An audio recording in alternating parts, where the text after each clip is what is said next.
You're going to read the 2002 document from the Israel Ministry of Foreign Affairs about the ICC and how they view it applies to them. Maybe. Maybe we'll get to that today. Yeah, whatever. As I'm reading through. Oh, I have been. I got a bunch of people that emailed me, a bunch of my Zionist brothers from the Mossad that emailed me about. I think I've been technically incorrect in policy, although maybe correct in practice sometimes. So the prior policy that Israel had of using human shields. So one of the things I said is like I think in the very early stages of the military, Israel did commandeer civilians to like check out houses for bombs and shit. That was something that I'd said because I'd read that a lot. So apparently what the IDF did was they had a policy. This was their policy. Apparently the IDF had a policy to where if they were going to enter a house where they thought either Hamas was or somebody they wanted to arrest, sometimes what they would do is rather than knocking on the door and starting an armed conflict there, they would ask a nearby civilian, like, hey, do you want to go knock on this door to see who's home, and then tell them that we're outside so that they don't start shooting as soon as they see somebody at the door. I think it might have been called the friendly neighbor policy or something.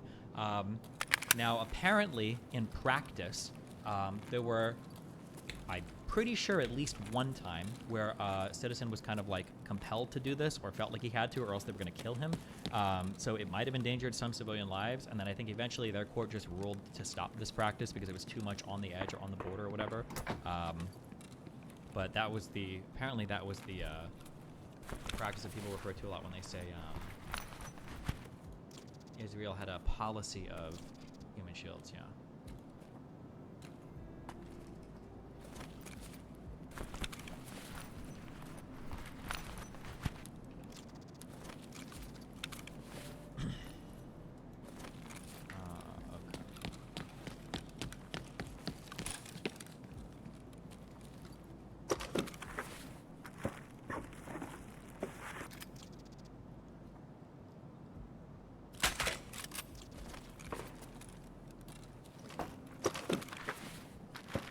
Were they Israeli citizens that were able to do it? No, it was people, Palestinians in the area. Non-derogable, okay. Oh, individuals are there responsible, okay.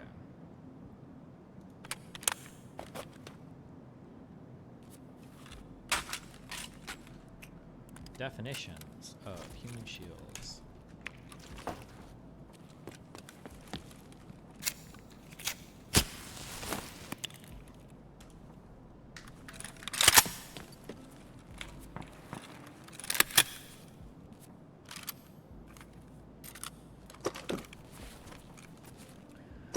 Prohibition of using human shields in the Geneva Convention Additional Protocol.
Meta just reported earnings. If you ever shares, you'll be up bigly. I sold all that shit.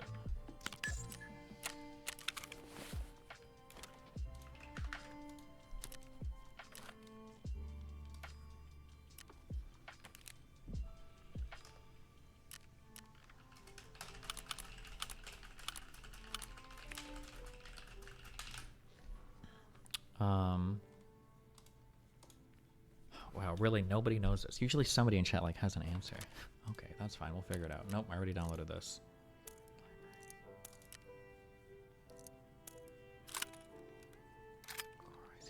Okay.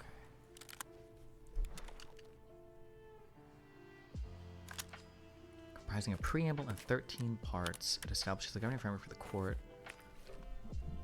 Elements of crimes. The elements of crimes were adopted to assist the court in determining and applying. Please download 6. Okay.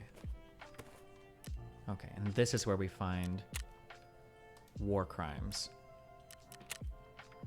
Заебись, удачно зашли.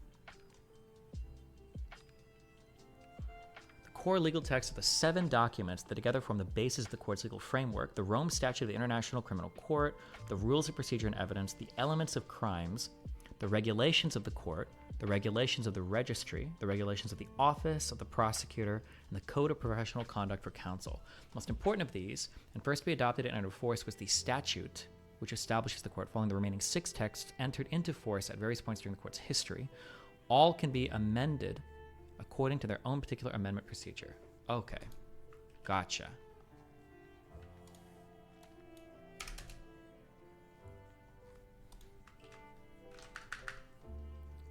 Okay, so statute of the International Criminal Court.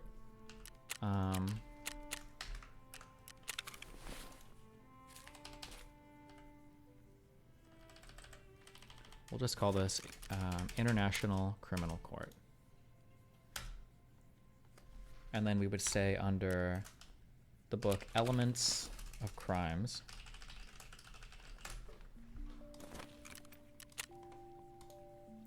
And then this is where we get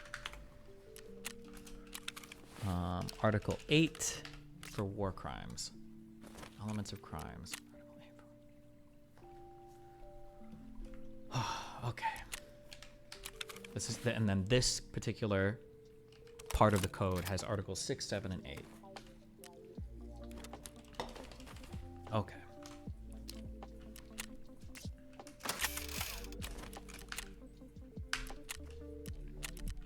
Come on, nobody special. Thanks for gifting 10 memberships in chat.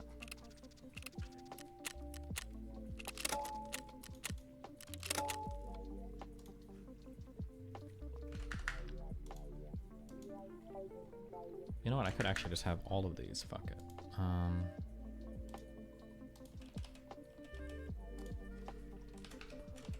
Elements. Okay. Let's do that, actually. So just to see Destiny not just arguing with people anymore. Listen, I'll start arguing with people. We have Rome Statute of the International Criminal Court. Statute.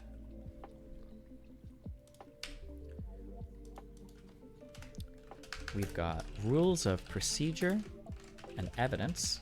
Rules. We've got elements of crimes. We've got regulations of the courts. We've got regulations of the office of the prosecutor.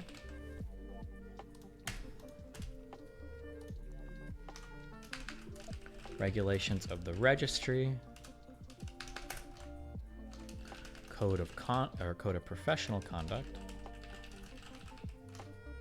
for counsel.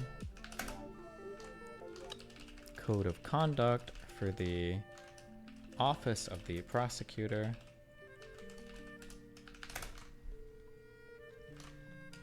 Code of judicial ethics. Wait, is this a separate thing or?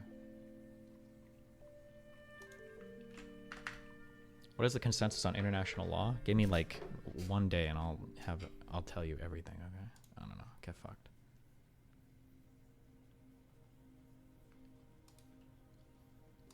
Official journal. What is the official journal? Doesn't link anywhere. Nice. Okay.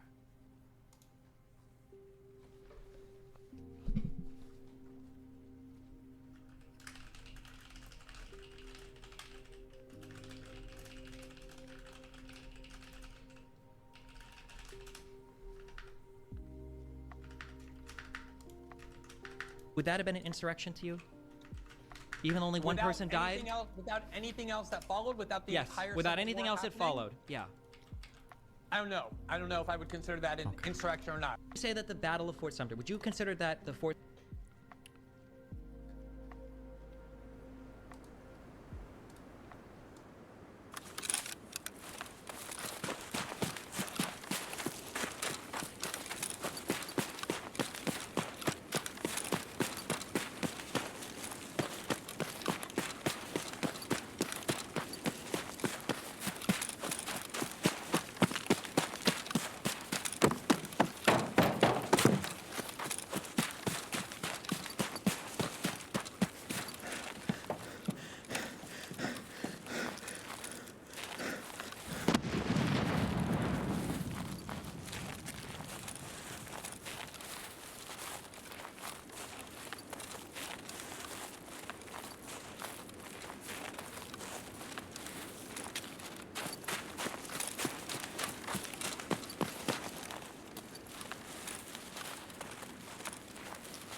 Никого.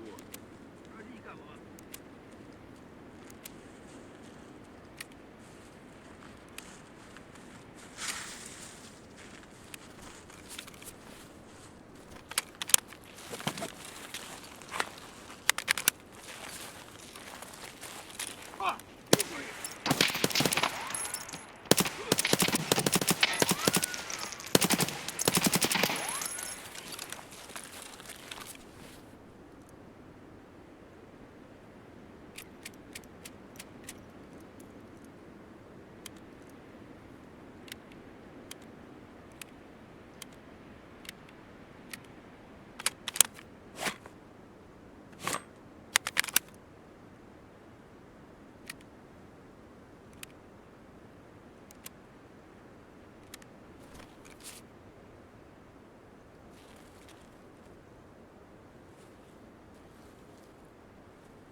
God, I love League Day.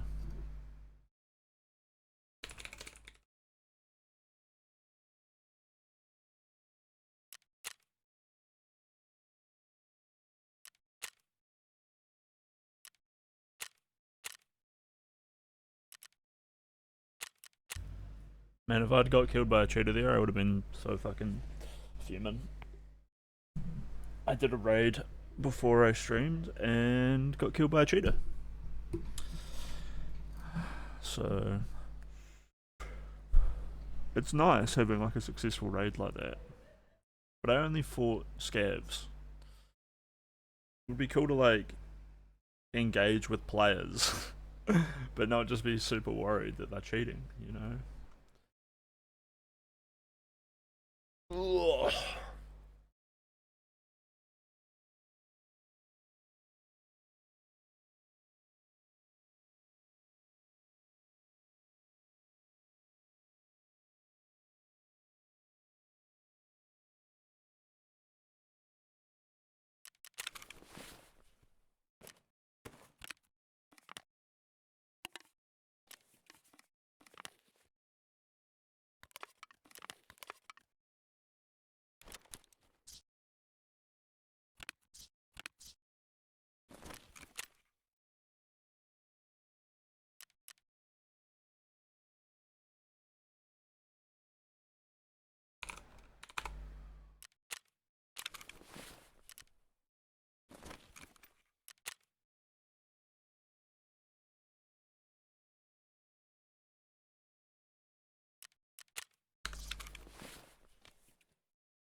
Ooh, more shotgun quests. Come on, dude. Balaclava, Scav Vest on Lighthouse.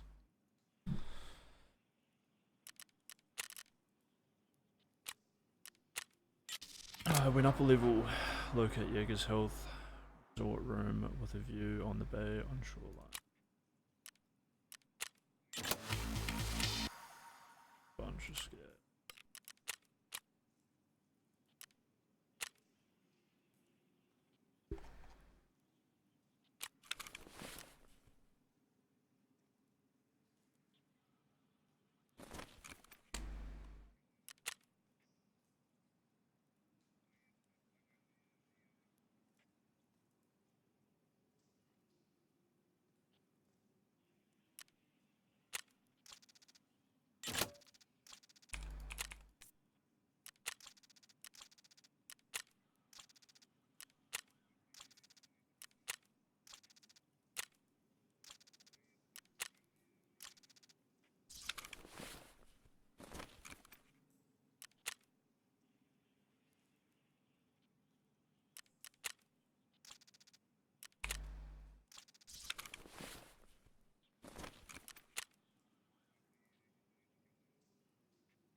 Oh, yo, Yam, are you still here?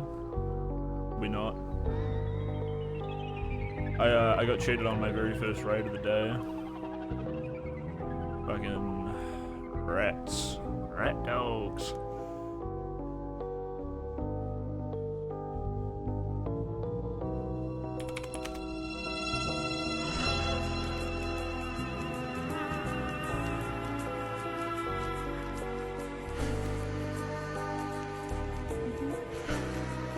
Hey, just in case you and read messages hidden inside the body as well. Also, when that happens, it's Milcher's job to extract the message. I'm your neighborhood spaceman. You don't know who I am or where I've been.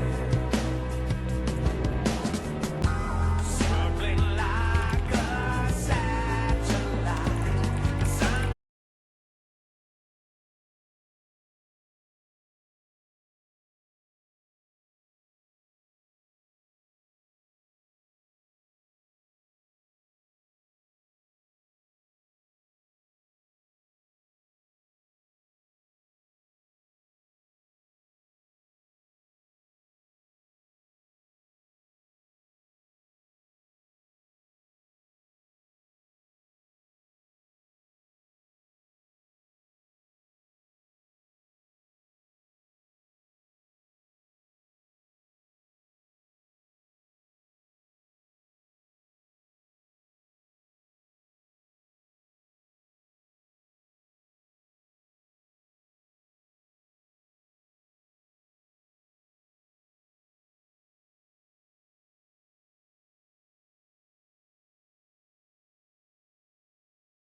Totally could have shot that guy right in the head, but he, I don't know, I guess he was wearing green.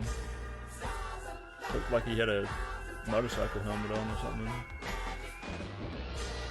Would have been a satisfying kill.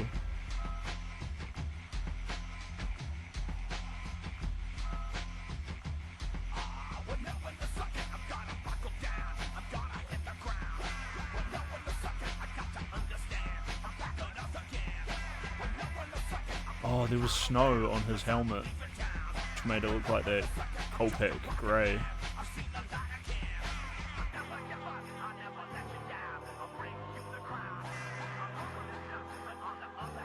Oh look, he bought a double barrel shotgun. What a Giga Chad.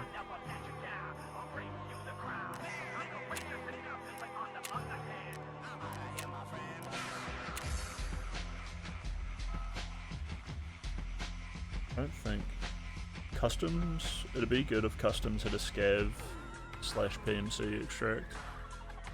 Then that guy would have like a reason to like work with me and not just kill me.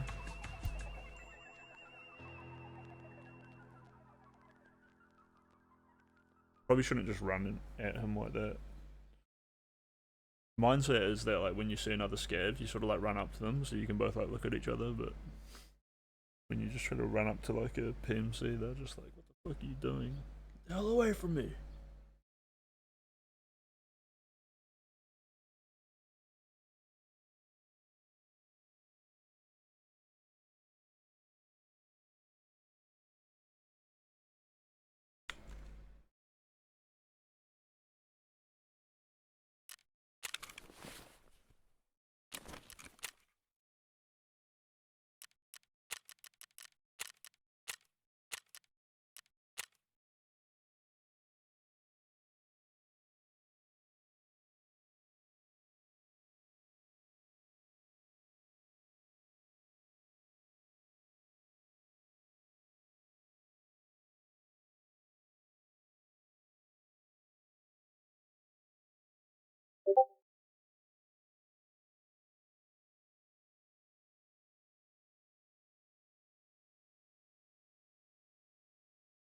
Let's customize your experience. Are you a boy or a girl? I'm a boy. Alright, customized.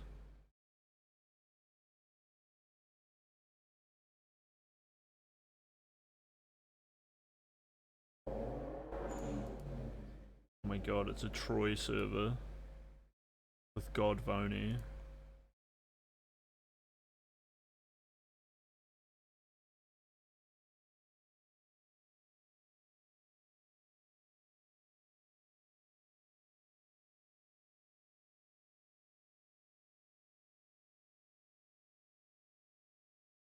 Yeah.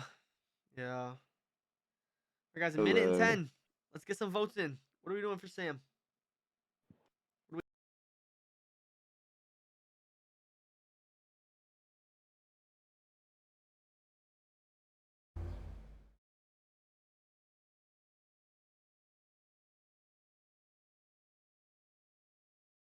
Involuntary human shields. Yes. So people who want to leave but cannot because they are being threatened by a belligerent means that anyone there, whether they are being held involuntarily or not, or they're just choosing not to leave because they live there, they're ill, they're old, for any reason. Yeah.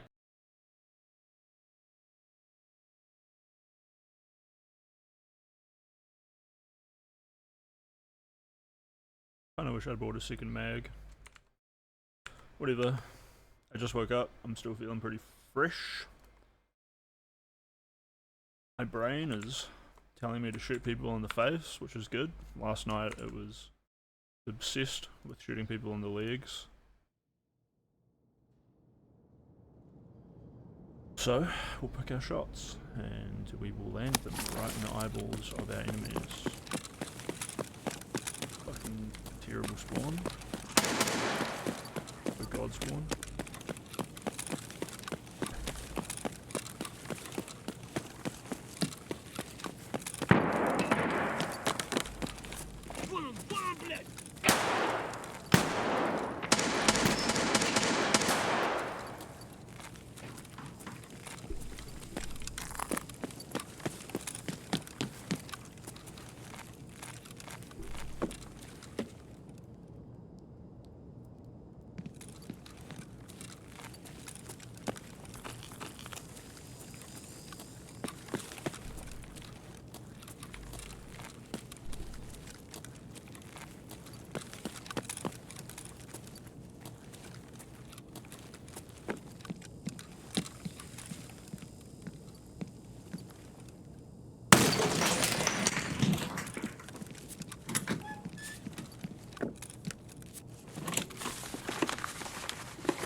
fuck is Pagilla here?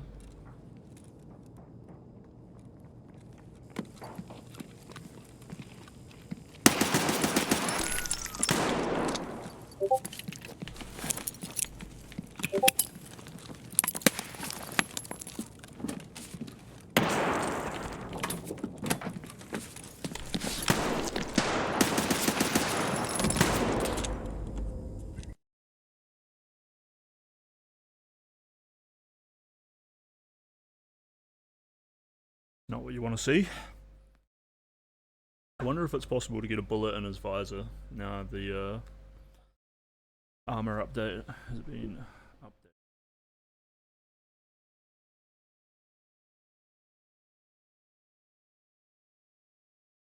Oh, maybe I could have gone through that helmet.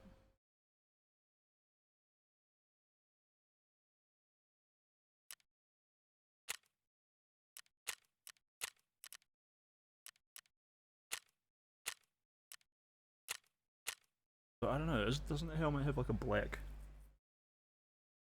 front? Maybe you can attach a killer mask to it. Should tell me headshots here. They fucked that guy up though.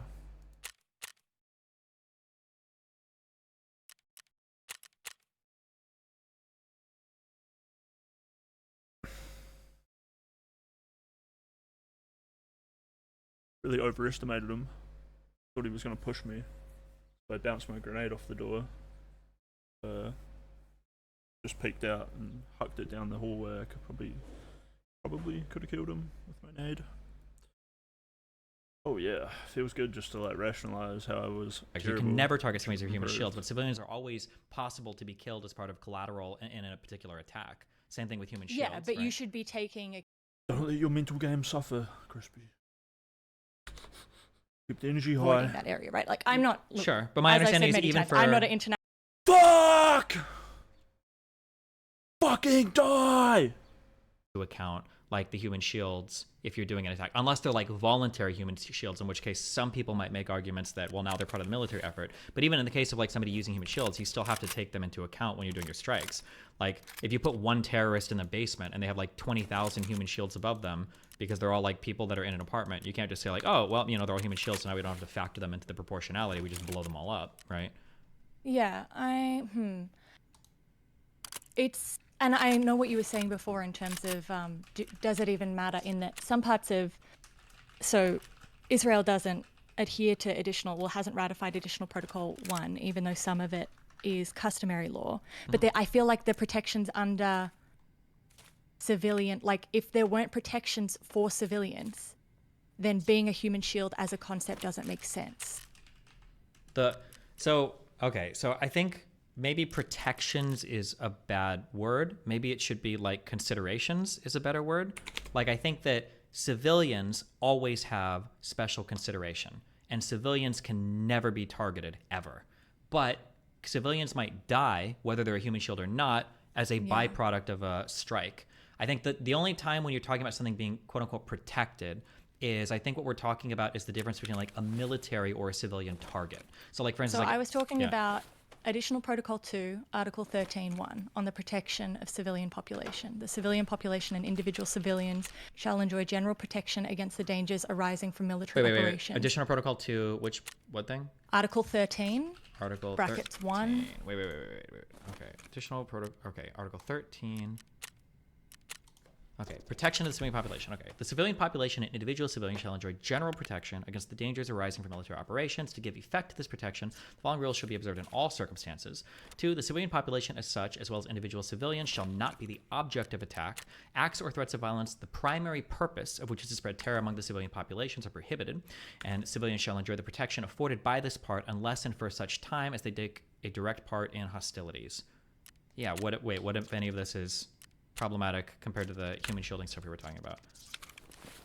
Well, that's why I was using the word protection, in that civilians get the protection that they shouldn't, like, to all extents and purposes, they shouldn't be the target of any military action. If you're a human shield, you are the target because you're there and they put you into the calculation that they are targeting you. I think, okay, so maybe this is where we disagree. Or maybe there's like maybe I'm wrong actually. We can flesh this out. So when you say the target of, my understanding is targeting a human shield is always illegal. You can never do that. But you're not targeting a human shield when you're targeting a site that has human shields in it. You're targeting the military objective, and the human shields are considered a byproduct of that.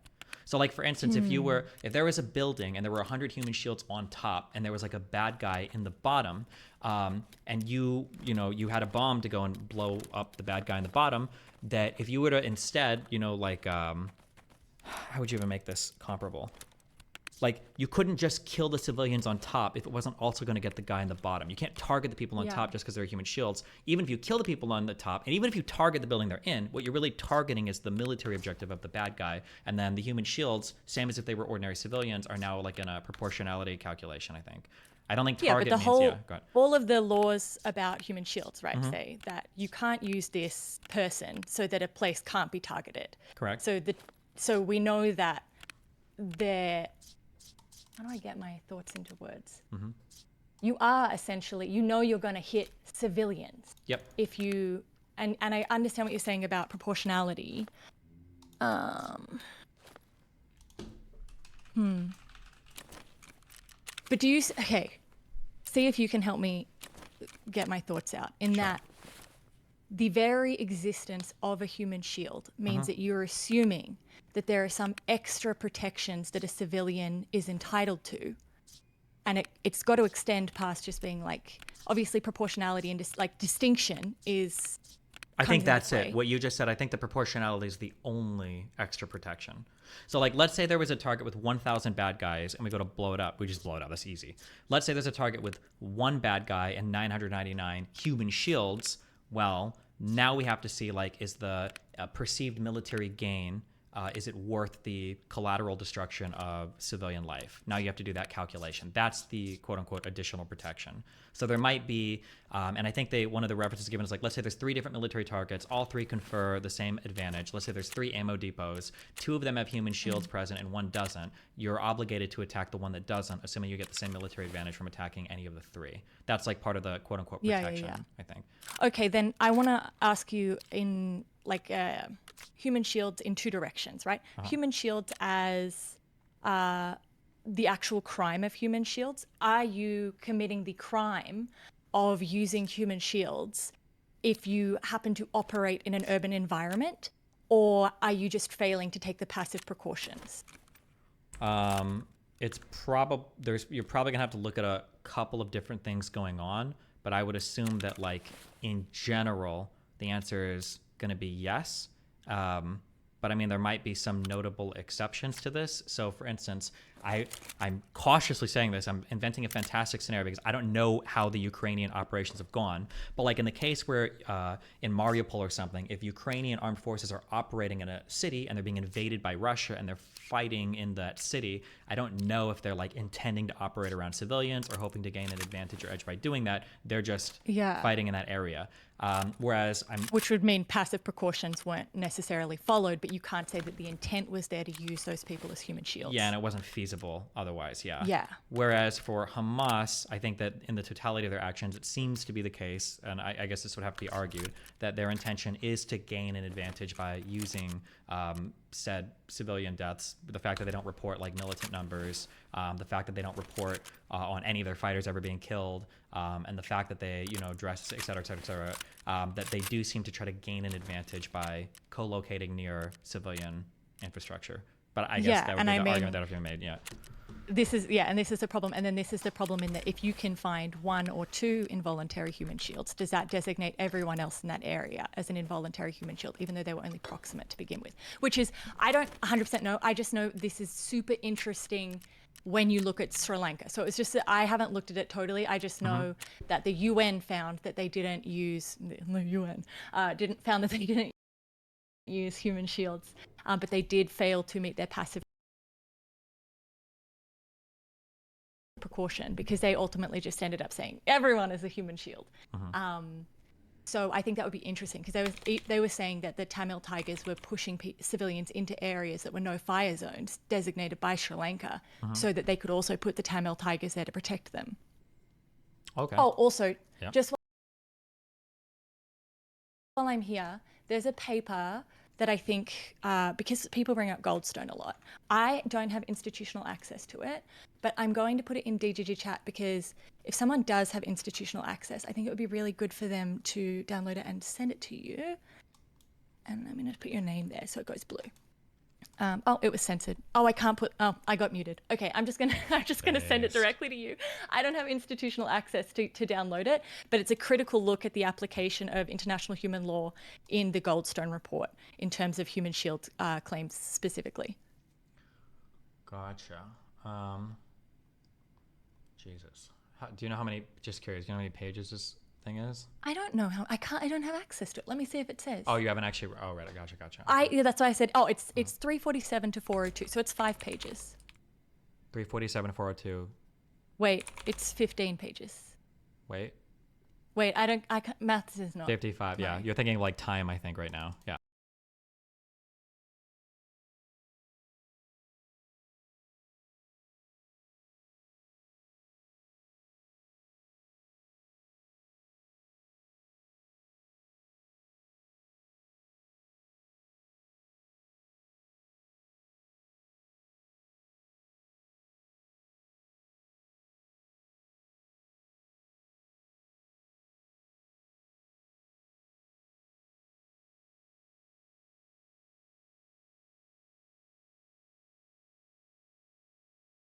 Oh, I need to do like breathing exercises with Tarkov. Because it's either like stressful being on a raid, and then when I'm out of raid, it's not like very chill when I'm just like trying to get through my Tetris like as quick as possible.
Oh, what a relief.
Sick Reaper.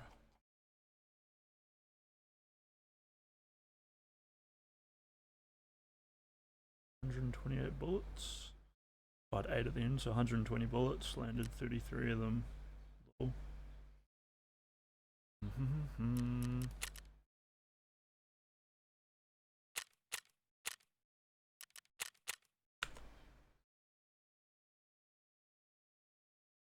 Nice.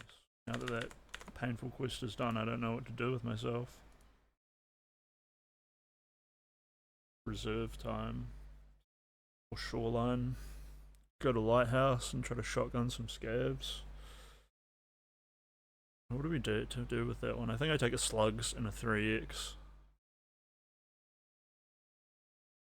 But even then, lighthouse is just so long range.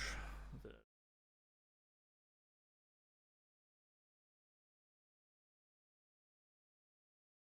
maybe I just take a double barrel and just run around lighthouse for a bit.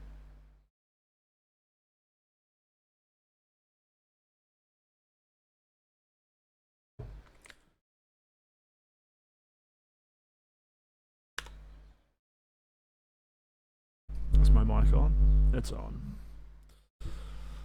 Just very quiet today.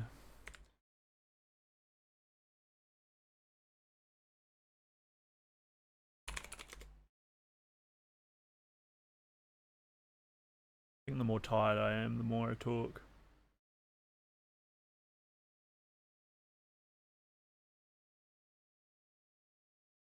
All right, so I'm assuming you're coming to this video, you're like, man, Sturman keeps killing me.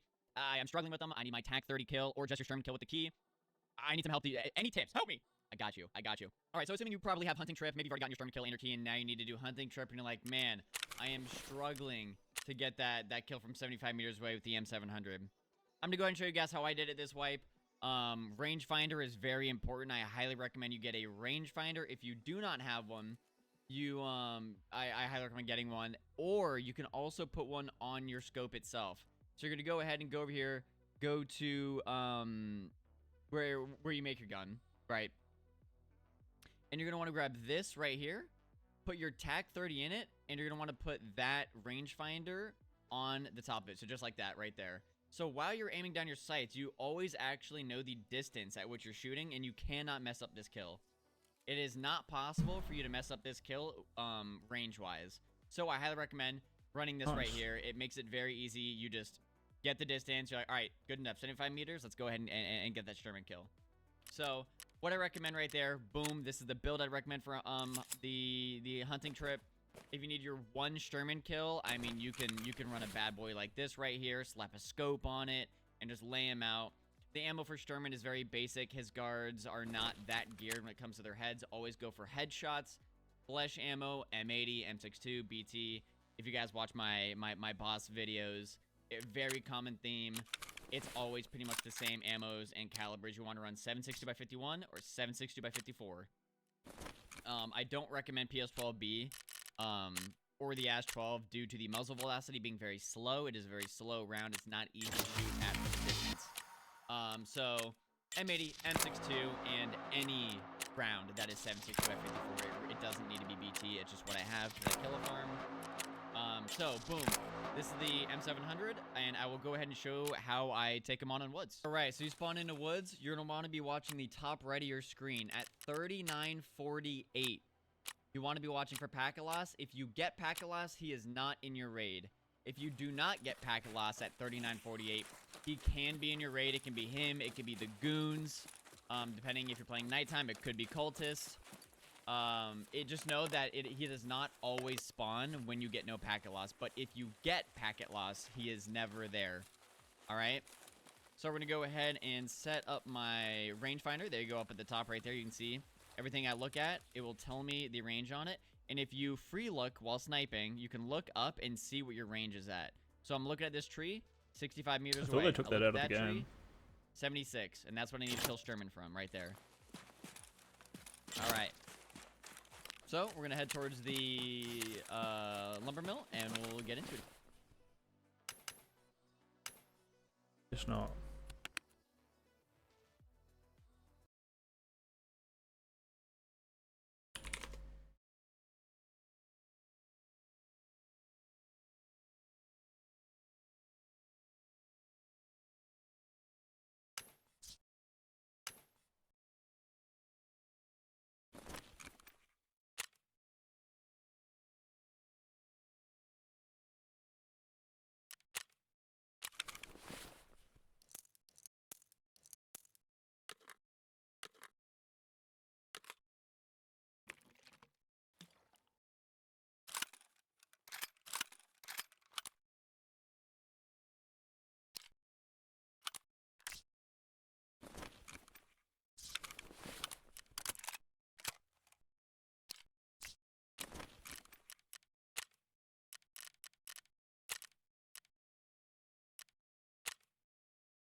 All right, so due to the nature of this quest being needing to kill Sturman from a distance, I recommend getting up on a rock or something from a decent distance away. So we're gonna go ahead and try the spine rock here and see if we can get an angle on him.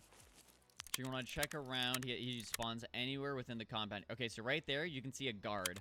I'm gonna go ahead and look up 230 meters away. I'm gonna go ahead and range for that. I'm gonna range at 200, and we're gonna go and see if we can headshot this guard here.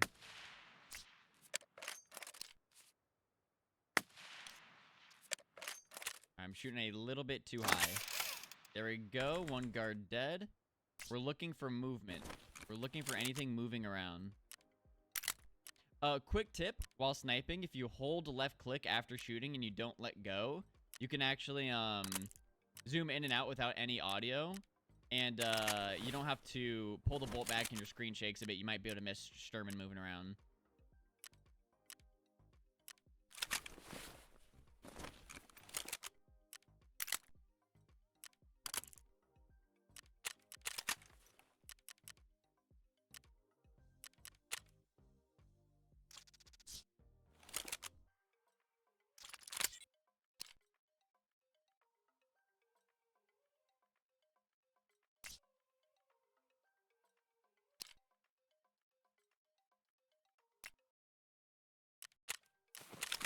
And there is one more guard somewhere in the compound, so you do have to be careful of that. Once both guards are dead, here we go. Once both guards are dead, we are free to do whatever we like. Alright, there we go. Both guards are dead. It is just a 1v1 against Sturman and I. I just got to figure out where he is and get that 75-meter shot on him.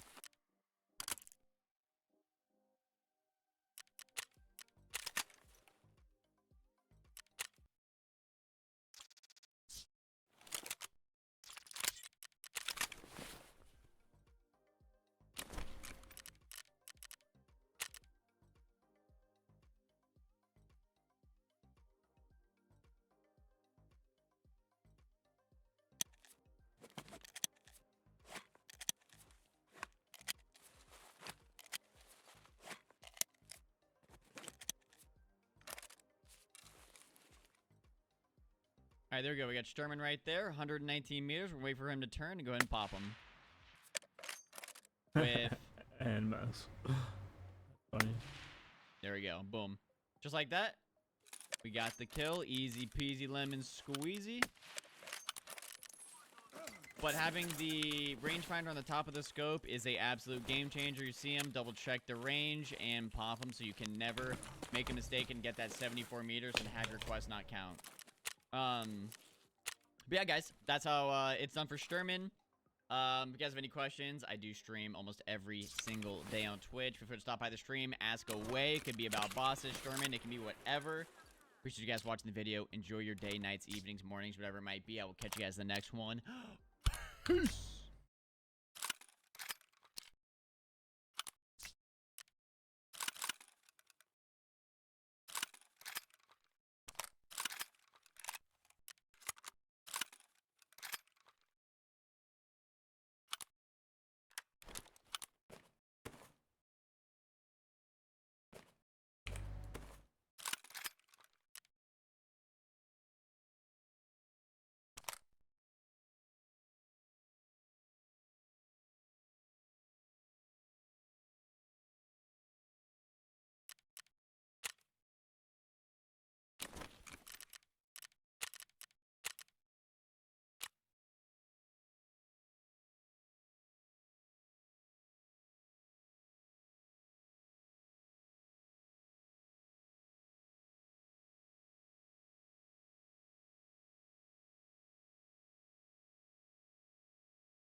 Internet finally drop out? I don't know.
Rights Council.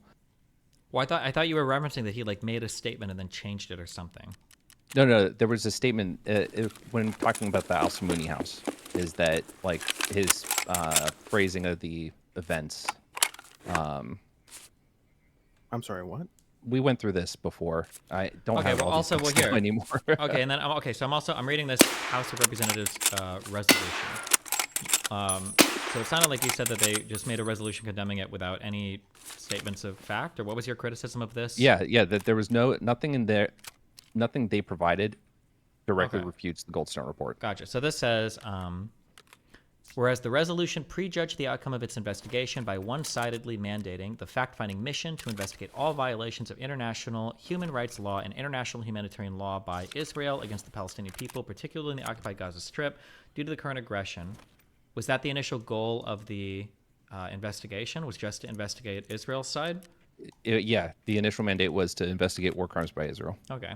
Whereas the mandate of the fact-finding mission makes no mention of the relentless rocket and mortar attacks, which numbered in the thousands and spanned a period of 8 years by Hamas and other violent militant groups in Gaza against civilian targets in Israel that necessitated Israel's defensive measures. Is that true, that they don't talk about the rocket attacks at all? Not a lot, but Hamas is thought in they there, mentioned but it, it's but hold very on. marginal. So Whereas the fact-finding mission included a member who, before joining the mission, had already declared Israel guilty of committing atrocities in Operation Cast Lead by signing a public letter on January 11th, 2009, published in the Sunday Times. They called Israel's actions war crimes. Is that true? I have not read the Yeah, Sunday wait. Times edition. Did you just say that they called actions by Israel war crimes? No. Whereas Or- the or fact-finding actions mission by- included a member who, before joining the mission, had already declared Israel guilty of committing atrocities in Operation Cast Lead by signing a public letter on January 11th, 2009, published in the Sunday Times that called Israel's actions war crimes. I don't know. Probably. About I don't know. But I mean, there are already people in the UN that are saying things that, in the human rights groups that are saying that things they're doing now are war crimes. So yeah, I imagine that someone has already commented on it. But if you're going to make the argument about bias, then, I mean, is it not the role of these people, especially ones that would be appointed to a committee like this, to make that kind of assessment? that. Well, if Before your even being goal is part a of the fact-finding mission? yeah. No. I would say absolutely not. But whereas the mission's flawed and biased mandate gave serious concern to many United Nations Human Rights Council member states which refused to support it, including Bosnia and Herzegovina. I can't pronounce this shit. Cameroon, Canada, France, Germany, Italy, Japan, the Netherlands, the Republic of Korea, Slovakia, Slovenia, Switzerland, Ukraine, and the United Kingdom, Great Britain, and Northern Ireland. Whereas the mission's flawed and biased mandate troubled many distinguished individuals who refused invitations to head the mission. Whereas Justice Richard Goldstone, who chaired the United Nations fact-finding mission on the Gaza conflict, told the then president of the UNHRC, Nigerian ambassador Martin Higulu, that he intended to broaden the mandate of the mission to include all violations of international human rights law and international humanitarian law that might have been committed at any time in the context of military operations that were conducted in Gaza during the period from the 20th of December 2008 to the 18th of January 2009, whether before, during, or after, a phrase that, according to Justice Goldstone, was intended to allow him to investigate Hamas attacks on Israeli civilians. Whereas Ambassador Umulu issued a statement on April 3rd, 2009 that endorsed part of Justice Goldstone's proposed broadened mandate but deleted the phrase before, during, and after and added inflammatory anti-Israeli language. Whereas a so-called broadened mandate was never officially endorsed by a plenary meeting of the UNHRC, neither in the form proposed by Justice Goldstone nor in the form proposed by Ambassador Uhumubi.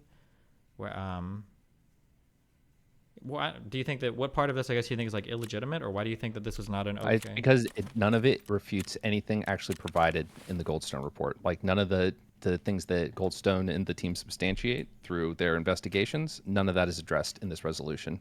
This It's actually resolution just interesting you says. say that. Why is that? One of the big issues that came up, I believe. Wait. Before you move on to whatever you're going to say, write down what you're going to say ahead. for that. So, whereas the report repeatedly made sweeping and unsubstantiated determinations that the Israeli military had deliberately attacked civilians during Operation Cast Lead, whereas the authors of the report admit that we did not deal with the issues regarding the problems of conducting military operations in civilian areas and second-guessing decisions made by soldiers and their commanding officers in the fog of war. Is this not kind of like dealing with that? No, because they account for that in their investigation. How can they do that without Israel's cooperation? Whereas in the October 17th edition, or 16th edition of the Jewish Daily Forward, Richard Goldstone, the head of the United Nations fact-finding mission on the Gaza conflict, is quoted as saying, with respect to the mission's evidence collection methods, if this was a court of law, there would have been nothing proven.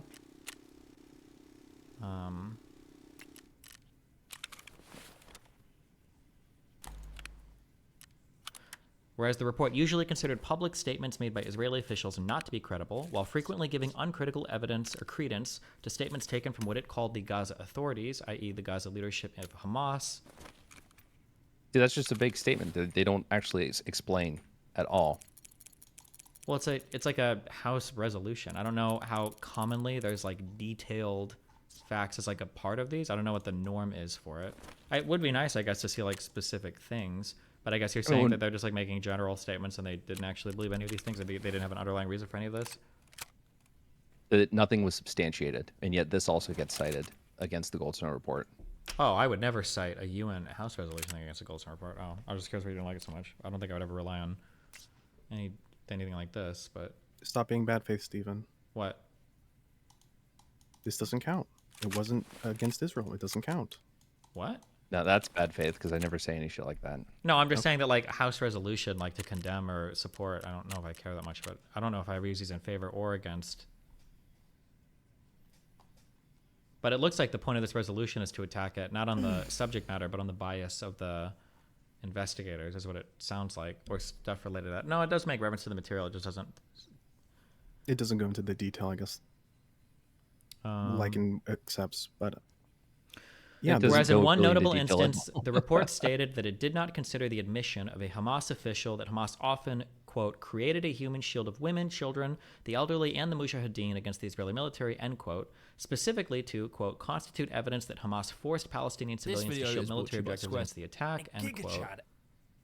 Music, I don't really know. I spent 40 minutes watching these people talk about Whereas Hamas was able to significantly shape the findings of the investigation mission's report by selecting and pre-screening some of the witnesses and intimidating others, as the report acknowledges when it notes that, quote, those interviewed in Gaza appeared reluctant to speak about the presence of or conduct of hostilities by the Palestinian armed groups from a fear of reprisals, end quote. So right here, it's one of those things where it's like, again, Goldstone, a skilled jurist leading this. Goldstone, a skilled jurist leading this, taking that into consideration. I imagine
Right, these bullets move at like 900 meters a second. So even if I'm firing at like 500 meters, I need to aim like half a second ahead.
Hello?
I believe this is the first, to my knowledge, that they specifically state that the Al Shifa hospital is a nexus of terrorist activity that they deliberately choose not to attack. Which is kind of weird for a country that is totally okay with war crimes, in your estimation.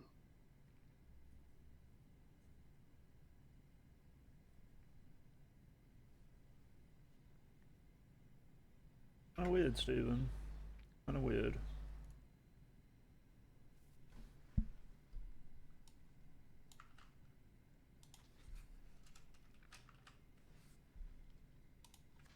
I might be wrong about this. No, Finkelstein is wrong, and you copy Finkelstein, so now you're wrong. It's not like you, really, but it's Finkelstein. It's really dumb because anything that I'm going to cite ever when it comes to those three operations is probably touched upon in his book.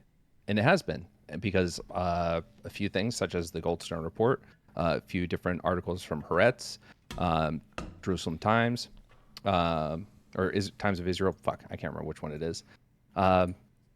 Other reports, like I had seen before I got my hands on a Finkelstein book. I started looking at this shit in July of last year. I didn't start picking up a Finkelstein book until this conflict. So, okay, so the credit card statement, where did that come from? Well, that's from Finkelstein. But you said everything. And it's really insulting because, you know, everyone here reads Wikipedia. It's a great place to start. How and much then we you need get to do sources from on-ground there. coverage so of the it's events like in every time Tarkov? someone says Steven's just Good one, Blaze. all he does is get shit from Thanks for the Wikipedia. 50 It's like, bucks. well, no, if he's looking at things beyond Wikipedia, then that's that. But I think I've proven on multiple occasions, at the very least, that I'm familiar with material outside of Finkelstein's analysis of it. If you say so. Anything else? Are we good? Yeah, I gotta go make potatoes. Love you. Bye. All right. Bye. Peace out.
There are no bullets in my gun. Did I forget to load it?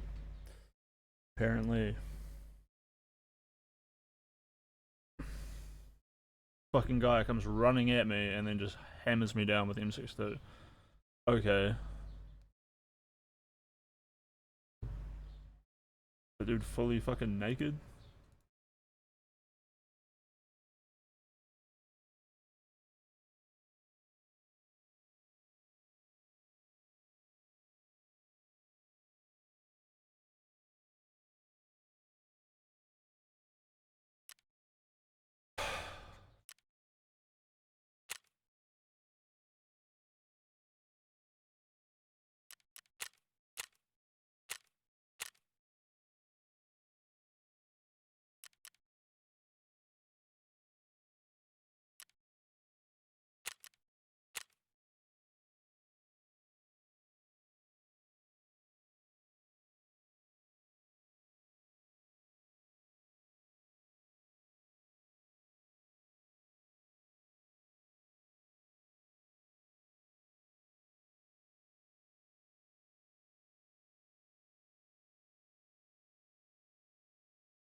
that Israel's 2014 operations in Gaza and the extensive efforts to provide such warnings have elevated the discourse on this warnings precaution on unprecedented levels. Some worry that the IDF created an unrealistically high bar on when and how to provide warnings. Conversely, some condemn the IDF because the warnings did not produce their intended effects. Finally, some suggest that the extent of warnings were the result of policy decisions and not legal obligations.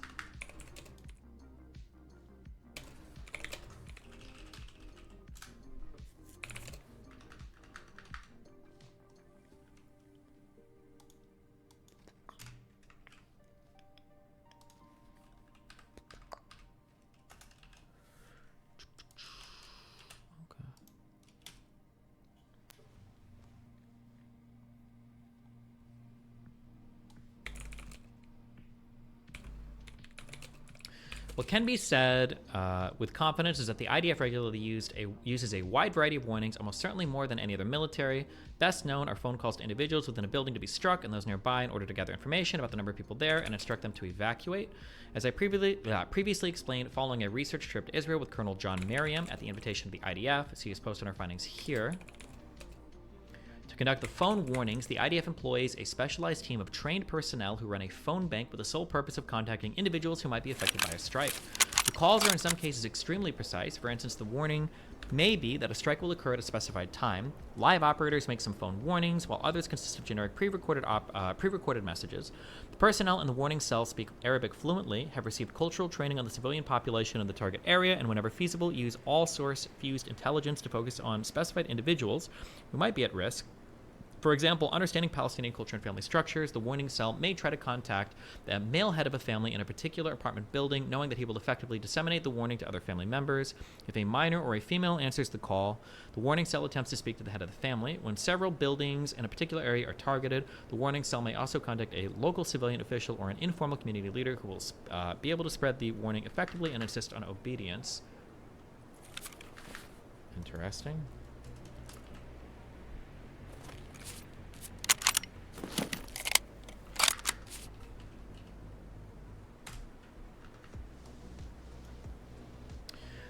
The IDF conveys warnings by many other means, such as leaflets, social media, text messages, and radio and television broadcasts, and it regularly monitors the area to assess whether civilians heeded the warnings. For instance, the IDF has been harvesting data from mobile phones in Gaza to get a real-time picture of where Gazans are located, following its warning to evacuate from north. Beyond these communicative warnings, the IDF uses military actions designed to warn. In the ground environment, these include warning shots, perhaps with tracers to convey the risk better, and tactical call-outs where ground troops yell to occupants in a building, warning them to leave before the IDF troops enter, also a common U.S. practice. A more controversial method is so-called roof knocking. As Colonel Merriam and I explained, the techniques involve employing munitions that impact one corner of the roof and detonates a very small explosion that produces noise and concussion several minutes in advance of the strike. Civilians are hopefully frightened into dispersing. Once it is clear the area, the IDF wants to attack.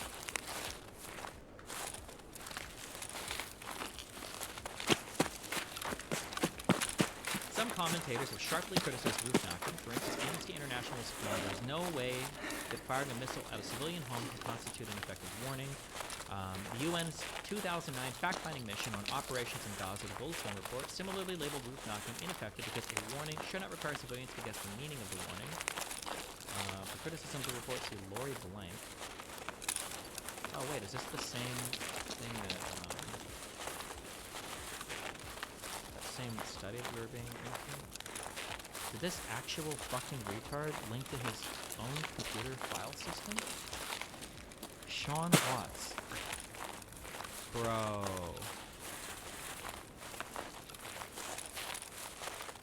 He actually did.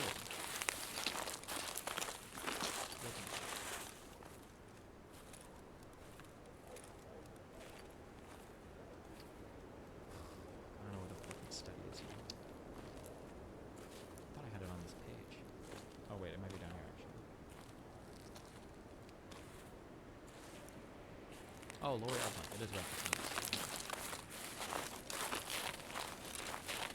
Yet roof knocking is only employed when the building is a military objective and other warnings have been ignored or impractical. Most importantly, the purpose of the roof knocking is not to harm the adversary, but instead to avoid civilian casualties during the impending attack. An interpretation of targeting rules that would deny an attacking force a means to warn civilians, especially when other means may not be feasible or fail, is inconsistent with IHL's object and purpose. Finally, the IDF provides general warnings, especially when specific ones are impractical. For example, the IDF broadly warns civilians to stay away from enemy forces and positions. Additionally, it issues regional warnings addressing areas where military operations are anticipated. The warning that residents of Gaza City should evacuate from the south of the risk will be lower exemplifies this type of warning. See my early discussion of the evacuation warning here. Indeed, Israel's designation of evacuation routes comports with the European Court of Human Rights 2005 Isayeva judgment, which emphasized the importance of designated safe evacuation routes in the context of armed conflict in Chechnya. He's got a whole other thing on this here.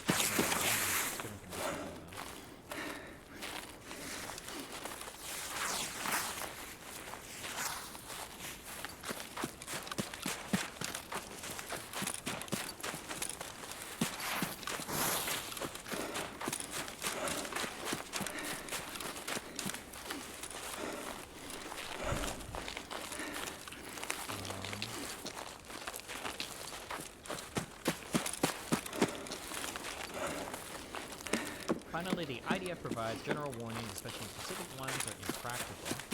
For example, the IDF broadly warns civilians to where is this? Okay. Nuance and application of the warning requirement.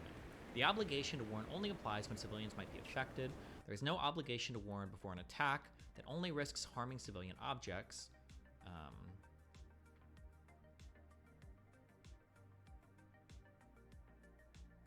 Okay. Moreover, the duty does not extend to inconveniences to civilians caused by, e.g., electrical blackouts or reduced mobility due to broken lines of communications. And for the obligation to attach, the harm to the civilians must be avoidable or capable of being lessened. Actually, wait, I don't need to read every single fucking thing. I don't think anybody's contesting this, are they?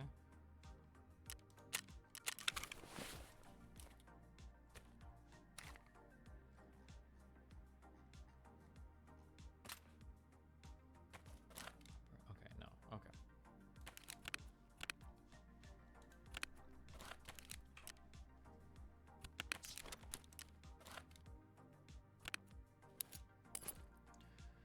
Warnings must be effective. This does not require that they prove successful. Instead, the term effective denotes a warning that will reach the affected civilians and, in the circumstances, can reasonably be expected to have the desired effect of reducing the risk to them. To illustrate, a warning to the building that does not give the occupant sufficient time to do so. It's not an effective warning, but the IDF's warning to residents to northern Gaza to move south is effective despite being ignored by some, for it has been conveyed to the residents, and up to 1 million people reportedly have heeded it.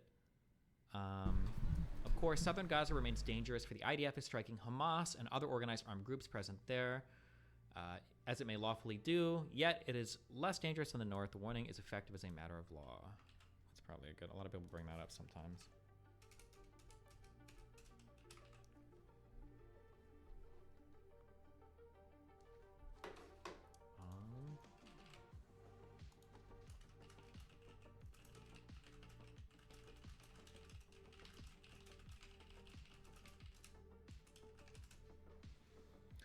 When multiple types of warnings are possible, there's no requirement that any particular method be employed, provided that the one selected meets the effectiveness threshold, nor is there any requirement that all feasible means of warning civilians be employed, that redundant means be used to ensure notification, that civilians be re-warned in the event they ignore a warning, or that the attacker has set forth the means of finding safety, e.g. by designating areas which civilians should move, and it must be emphasized that whether a warning is effective depends on the information available to the party issuing the warning at the time of issuance. Sufficiency is not an after-the-fact determination.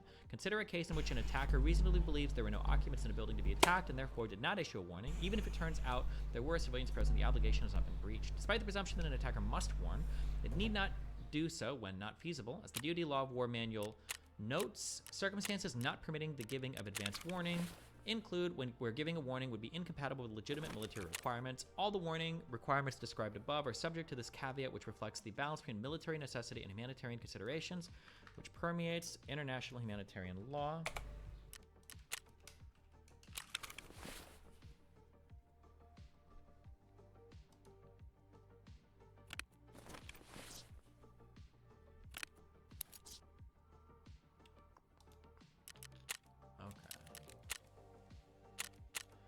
Whether circumstances permit is a fact-dependent determination. Consider an attack on a building if the military objective is the building itself, as in the case of one that houses civilians but also used for military purposes, a common practice in Gaza. There may be an opportunity to warn the civilian occupants to evacuate without forfeiting the opportunity to achieve the desired military effect on the building, but if the intended target is someone in the building, providing advance warning might allow them to escape. No warning may be required in such a case because surprise is essential.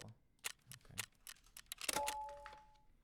The safety of one's own forces can also preclude warning.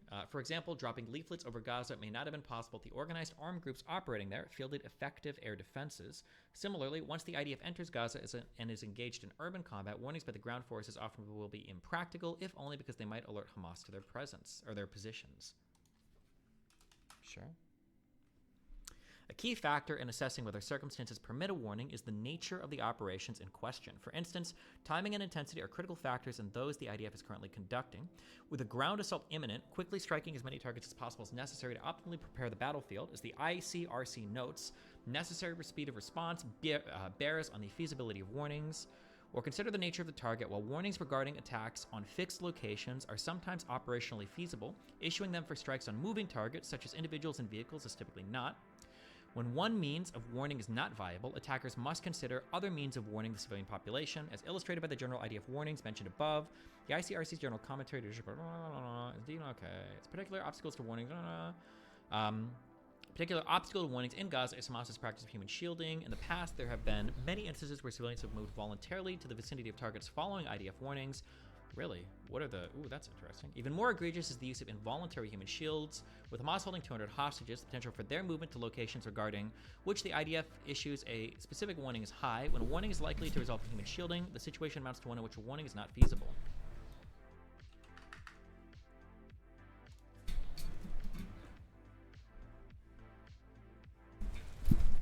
Ultimately, a rule of reason must govern the determination of whether circumstances permit a warning, for there is often a risk of some effect on military operations when warnings are issued. I believe the ILA study group came to the proper conclusion in this regard. Ultimately, assessing when it is appropriate to forego a warning is highly situational and depends on what an objective, reasonable commander would have decided under the given circumstances. The determination whether circumstances do not permit a warning is a balancing exercise in which different considerations must be weighed rather than a simple yes or no answer. As has been illustrated in Gaza, civilians do not always heed warnings. This may be because they prefer to remain in place, lack the capacity to move, which to demonstrate support for Hamas, or fear Hamas's retaliation if they leave. Their motivation is irrelevant. They remain civilians whom the IDF must factor into its proportionality calculations, as well as into its assessment of whether other precautions to minimize harm to them, such as the selection of a different weapon, are feasible. This kind of contradicts something he said earlier, where if you want to stay to demonstrate support, you become like a voluntary human shield instead of an involuntary one, and you might lose civilian protections, but...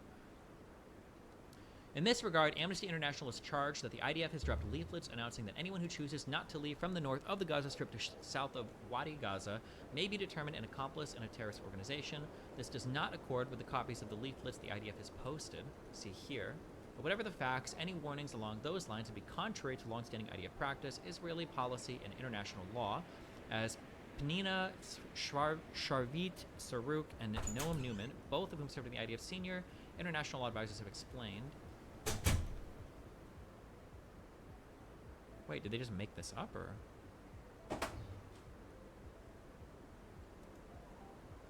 Which does not accord with the copies of the leaflets the IDF has posted here.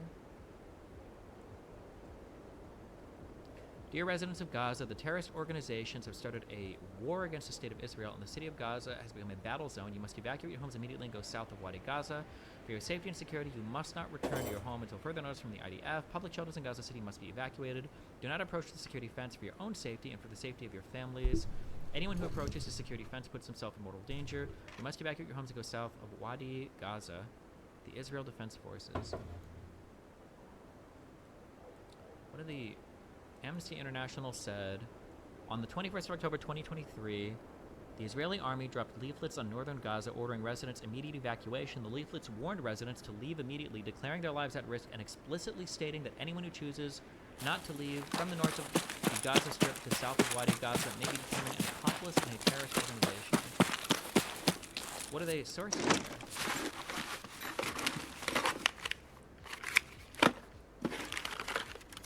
That last part literally translates to whoever doesn't leave northern Gaza will be considered a terrorist. Wait, where are my Arabic speakers here? Is that what this says? Or, because this looks like a different, leaflet than what's posted here.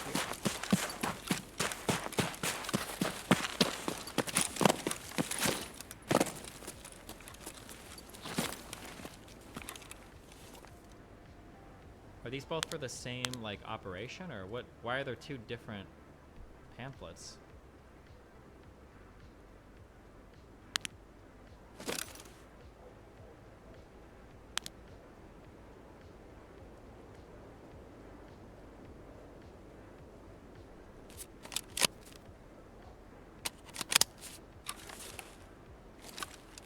Wow, there's Dubai. Thanks for giving me 10 memberships. It says, for people of Gaza, you're staying in the north, put your life in danger. Okay, what else?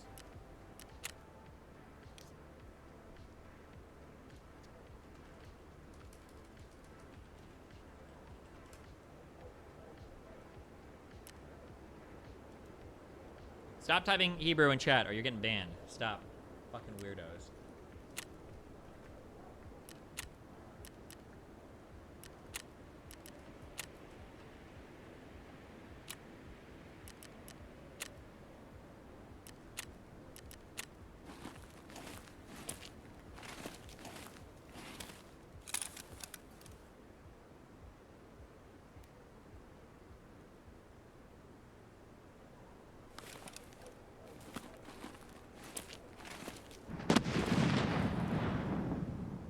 Search image.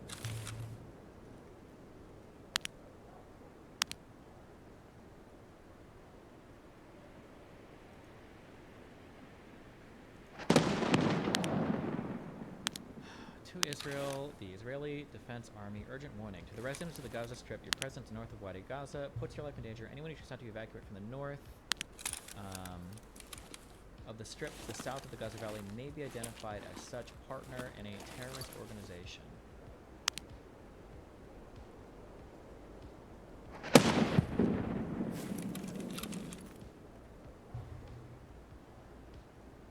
Well, I'm trying to figure out, like, because I don't know the context. Are they saying that, like, because I'm trying to figure out, like, contextually, is it basically trying to make the argument, or, like, would you interpret this, reading this, as Israel saying if you stay north, you're part of Hamas? Or is it like, if you stay north, we might think you're part of Hamas and blow you up? Like, what is the...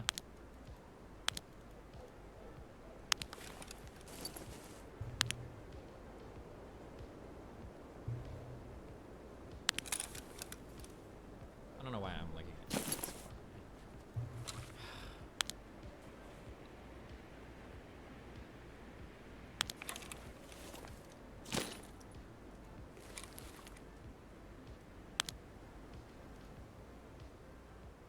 Where was this, I imagine this was probably an actual leaflet dropped by Israel, right? There's no way this guy would make, like, a fake leaflet, right?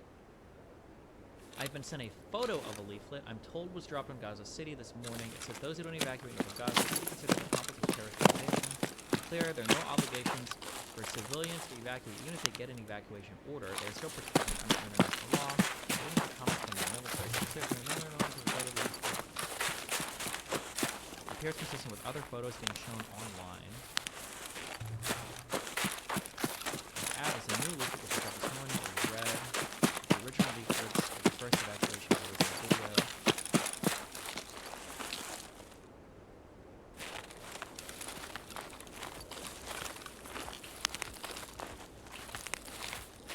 The translation from Arabic that is spread online is imprecise. In any event, we clarify that the ADF has no intention to consider those who have not evacuated from the affected area of fighting as a member of the terrorist group. The IDF keeps being successful to target them.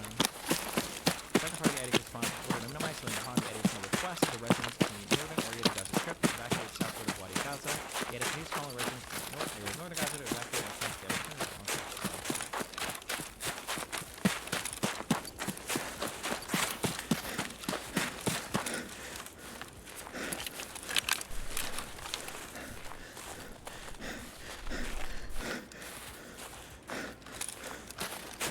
Thank you, guys, for the 10 bits of subs.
Finally, not all forms of warning pass legal muster. For instance, in 2005, the law early warning case, the Israeli Supreme Court found the IDF's use of local residents who volunteered to convey warning before the IDF took action to be unlawful. Most importantly, an attacker may not use warnings to terrorize the civilian population.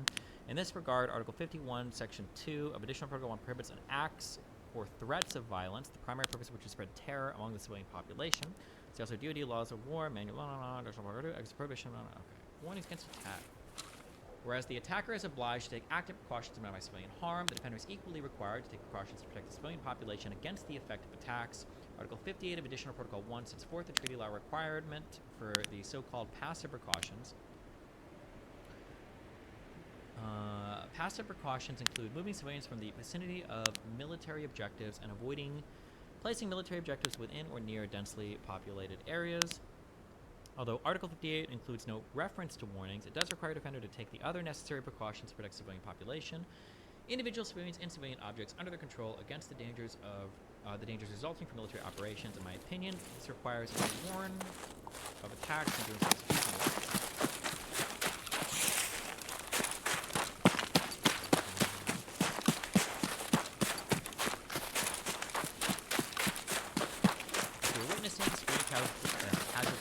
Even when not for lawful collateral damage, then Hamas understands Israel, thus it is no surprise that Hamas has violated its passive precaution obligations, failing to evacuate civilians from northern Gaza and operating from civilian buildings, including those that are specially protected, like medical facilities. Equally, it's failure to warn civilians away from areas where attacks are sure to take place violate international humanitarian law, as is urging them to ignore Israeli warnings.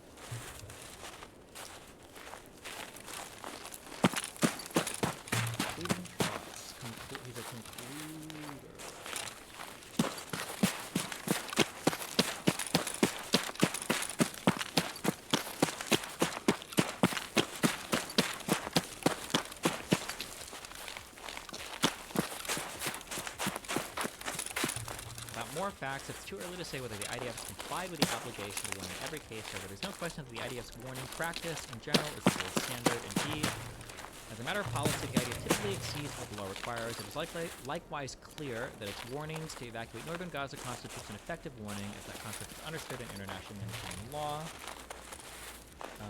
This is in sharp contrast to Hamas's failure to provide any warnings to the civilian population of Gaza and its efforts to neutralize the effectiveness of the IDF's. That Hamas has violated its own warning obligation under IHL is simply indisputable.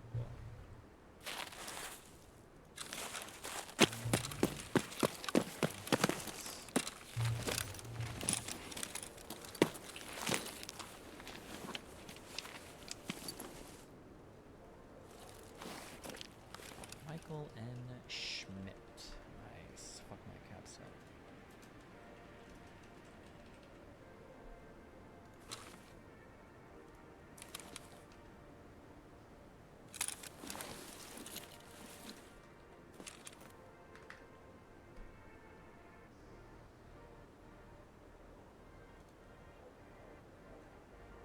Okay. Whew.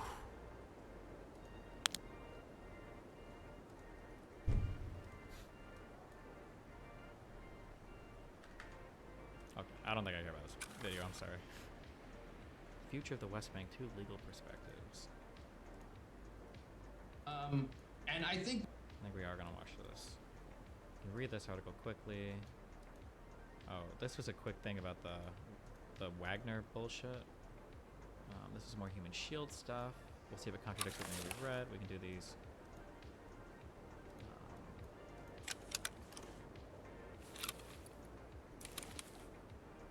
2008 to 2014.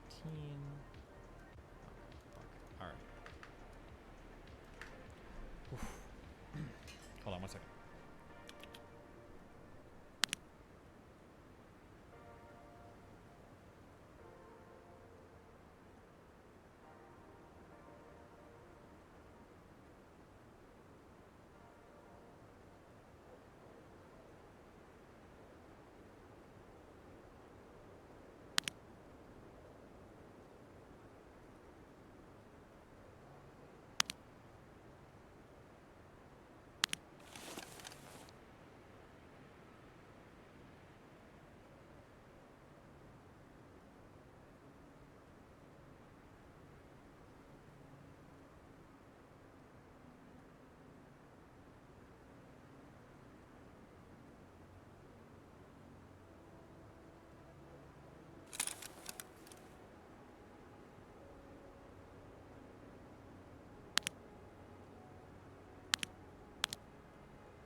She's invited to stop the permitting of natural gas / NGL export terminals. It's being fought in Congress for full cancellation. Nope. I did not see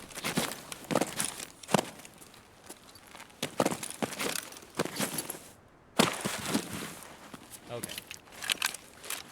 All relevant info on human shields I've managed to find. Re-Badar debates plus shout out to the Silly Serious. This guy links a bunch of shit. We've spoken on the ICJ ruling. Nope. I don't think they ruled anything like concrete. Firstly, in their conversation, there seemed to be a misunderstanding between Destiny and Omar Badar about how densely populated Gaza is. Omar's claim was that Gaza is built wall to wall, thus leaving Hamas with no option but to fight among the general population. And in saying this, he defends the use of human shields by Hamas militants. The confusion arises in that I believe Badar is referring only to Gaza City, whereas when Destiny refutes this claim, he's referring to Gaza as a whole. The density of urban areas in the Gaza Strip can be seen on this map.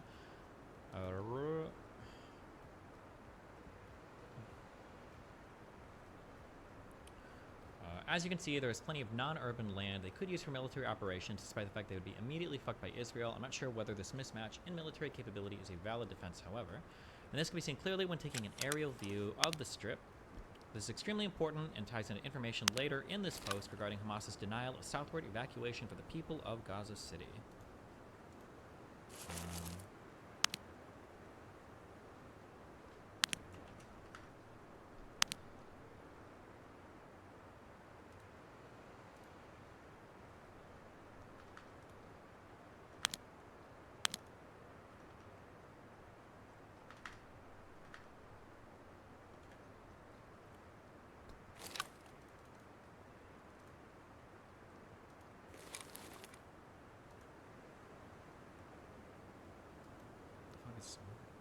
Pancakes?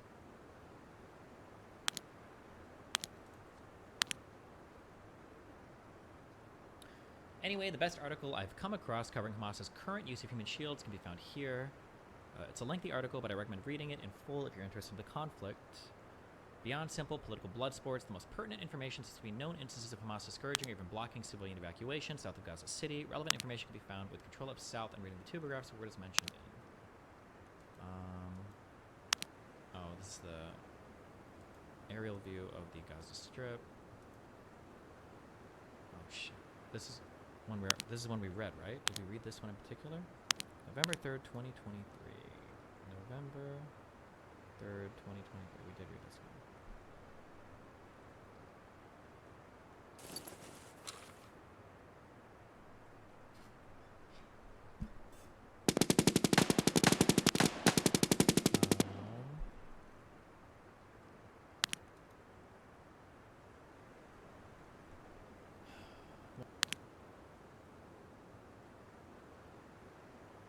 Most pertinent information. Okay. Hamas's efforts to keep civilians in place. Hamas is actively discouraging civilians from evacuating to the south and is reportedly even preventing them from leaving, as in the case of blocking roads. Both actions qualify. We need this. This is true. This is a pretty big deal.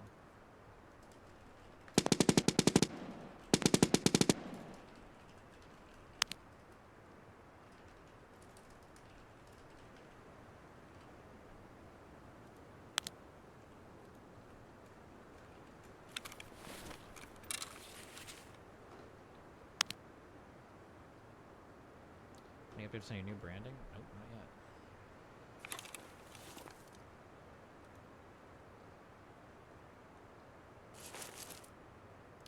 Both actions qualify as using human shields, though there may be other motivations for the encouragement. It would be naive to believe that Hamas does not intend the presence of civilians to frustrate IDF operations. Indeed, as I've explained elsewhere, Hamas had a duty to encourage the civilian population to evacuate by the ADF warning. After all, the use of civilian shields is a classic technique in asymmetric warfare, blah, blah, blah. Can I show me? I was going to read this. Also, I'd like to give a shout out to the Silly Serious. I'm not sure who she is, but when she joined the conversation at 2:25:10, she brought up some of the most helpful information regarding human shields I've heard so far. The main takeaway seemed to be that there was no strict definition of a human shield under international law, but it is outlined in the Geneva Conventions.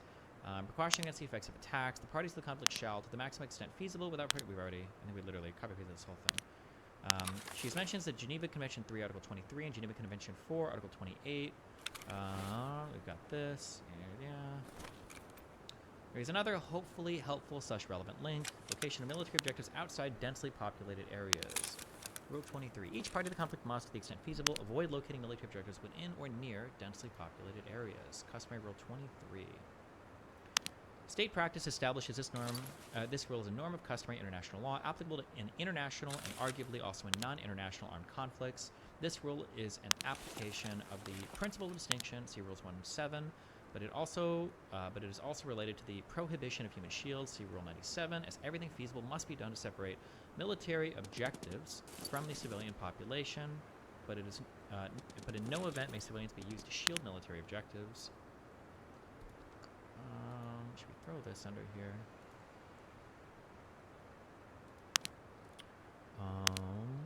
This would be customary international law, and it would be Rule 27.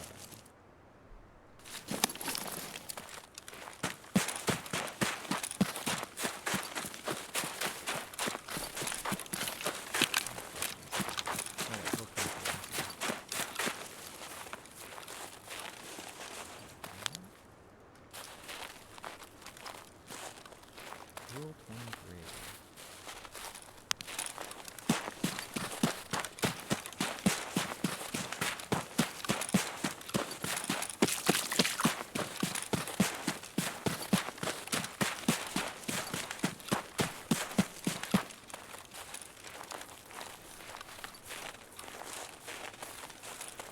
Practice,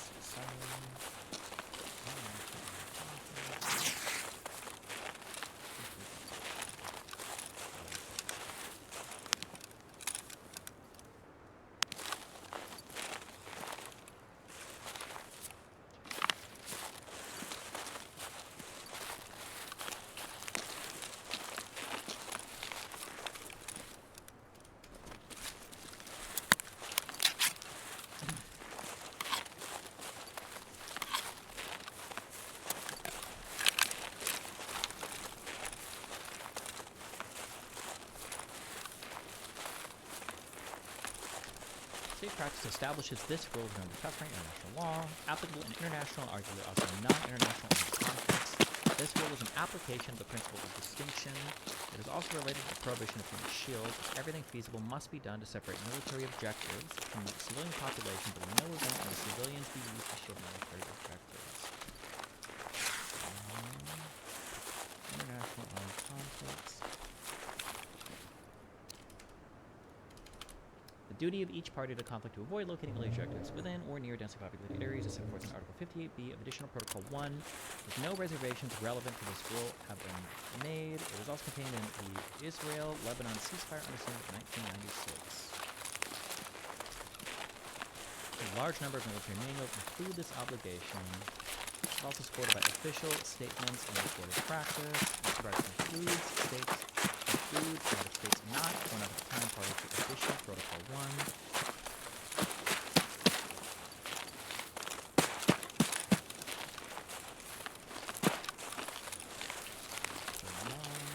International armed conflict.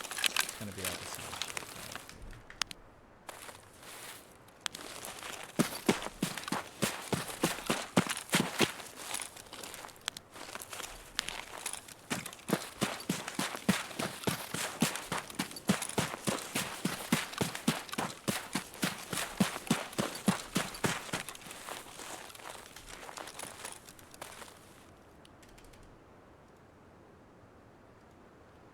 Listen, guys, tomorrow we talk to Noah. It'll be more exciting, I promise.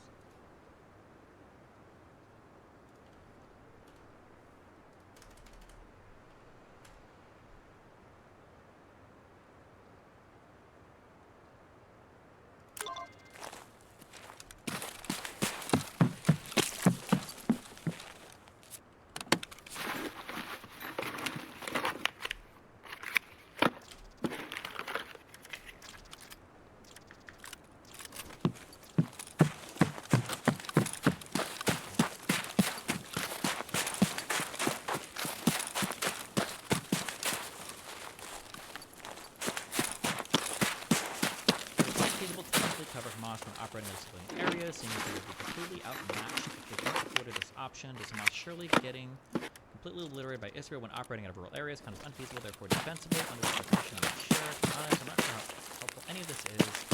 as it seems everyone is referring to a different set of theories and trying to argue their case. Kadar, for instance, might say that Hamas's use of human shields doesn't count because it only violates one particular convention, not another. That he deems it or vice versa. Honestly, looking at all of this, I'm getting somewhat blackballed on my research because information regarding codified international law versus other standards like the Geneva Convention seems to be extremely vague. There's lots of wiggle room for arguments to move around within to form what seems to be a valid argument, but may actually not be. This issue is only exacerbated when you have someone like Omar who's very obviously driving into his argument in an emotional narrative he refuses to deviate from. Anyways, hope this is worth someone's time. Happy to prove wrong and educated further. You can also read the court case with IDF here. The case isn't actually about human shields, as the phrase is commonly understood. It's about whether or not the IDF uses Palestinian civilians to deliver early warnings to persons subject to arrest. Early warning is an operational procedure employed in operations to arrest wanted persons, allowing solicitation of local Palestinian residents' assistance in order to minimize the danger of wounding innocent civilians and the wanted persons themselves, allowing their arrest without bloodshed. Assistance by a local resident is intended to grant an early warning to the residents of the house in order to allow the innocent to leave the building and the wanted person to remove the circumstances of force, which is evidence of the The court ruled that the early warning policy was illegal, but in my opinion, intelligent people can agree or disagree with the ruling. According to the respondents, the IDF, in May 2002, instructions providing that it is strictly forbidden to use Palestinian civilians as a live shield to position civilians alongside army forces in order to protect soldiers from injury were issued. The instructions further provided that it is strictly forbidden to hold Palestinian civilians as hostages. Seize and hold civilians as administered to others. Last, the instructions provided that it is strictly forbidden to civilians in situations where they might be exposed to danger to life or limb. How strictly the IDF enforces those instructions and punishes soldiers who violate them is an open question. The IDF provided some evidence to the court that the military was engaged in some level of self-policing. The crux of the majority opinion was as follows.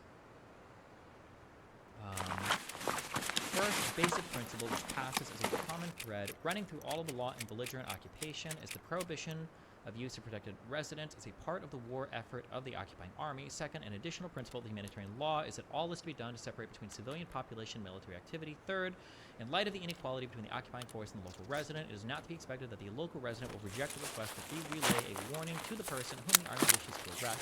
The procedure is not to be based upon consent, and in many cases the consent will not be real. The situation in which such consent will be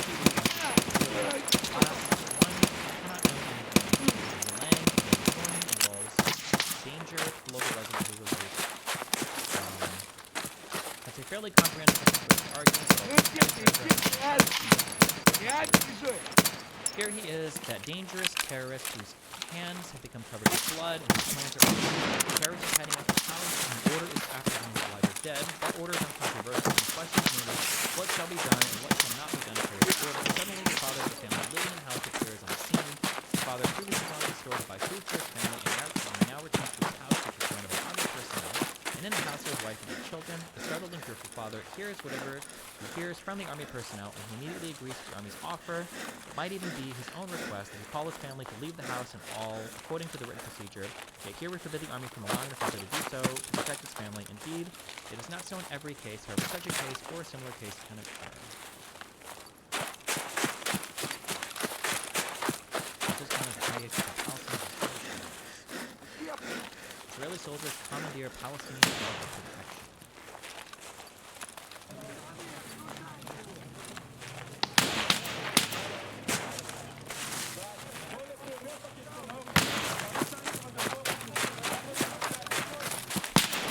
Come here, who's in charge?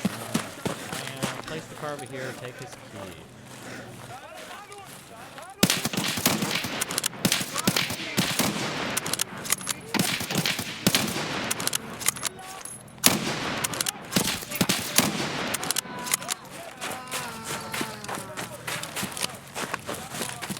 Here so that the swim to drive back.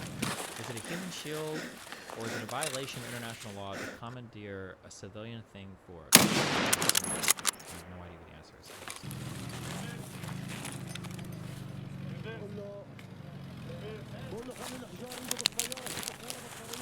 During October 7th, the police and IDF used Israeli citizens' cars as cover too.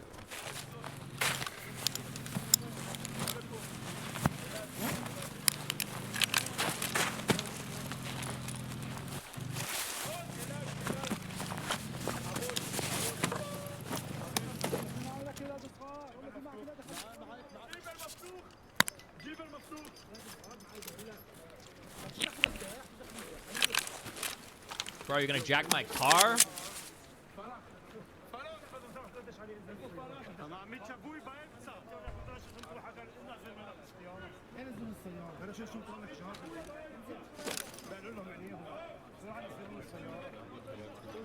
According to what you read earlier, it is only disallowed if the civilians are still in there, right? Yeah, I guess, but can you just like steal people's shit? I don't know.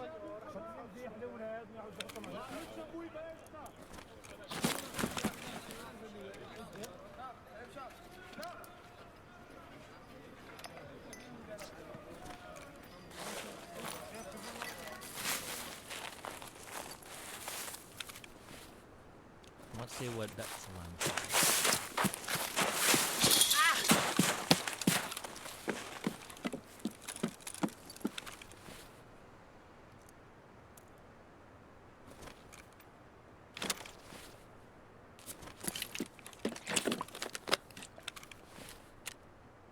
Okay, they just report on the fact of the matter and don't really offer an opinion.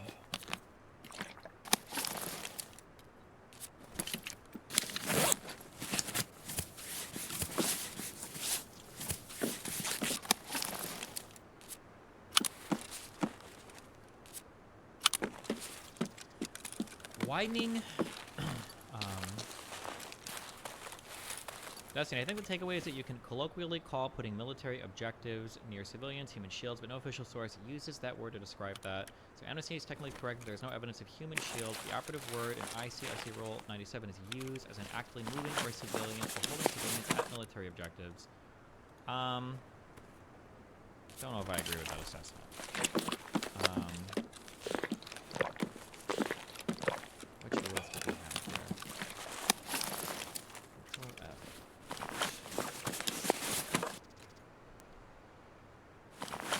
So these are our customary international law rules, and I believe that under this,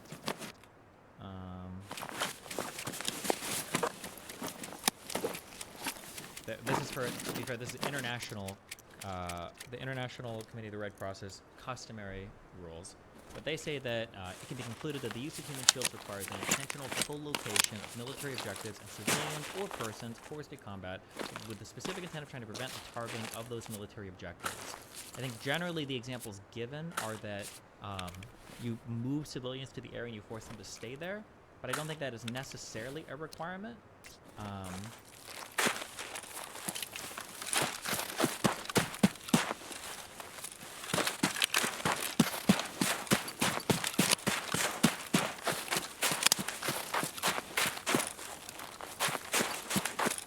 But I also don't know if there's like, it doesn't seem like there's a strict definition. Well, I don't know. So this would be the elements that have to be met to assess them as a war crime. So the International Criminal Court. The elements that need to be met are the perpetrator moved or otherwise took advantage of the location of one or more civilians or other persons protected under the International Law on Conflict. The perpetrator intended to shield a military objective from attack or shield, favor, or impede military operations. The conduct took place in the context of and was associated with an international armed conflict, and the perpetrator was aware of factual circumstances that established the existence of an armed conflict. I feel like the only questionable element here would be the perpetrator intended to shield a military objective from attack or shield, favor, or impede a military operation. It seems that I feel like that seems pretty obvious, but I think this is the only point that you could ever fight on. And if you give this point, then I think you've satisfied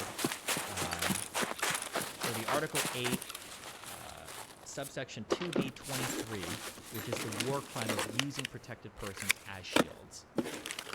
It seems to be the case that that would be satisfied there.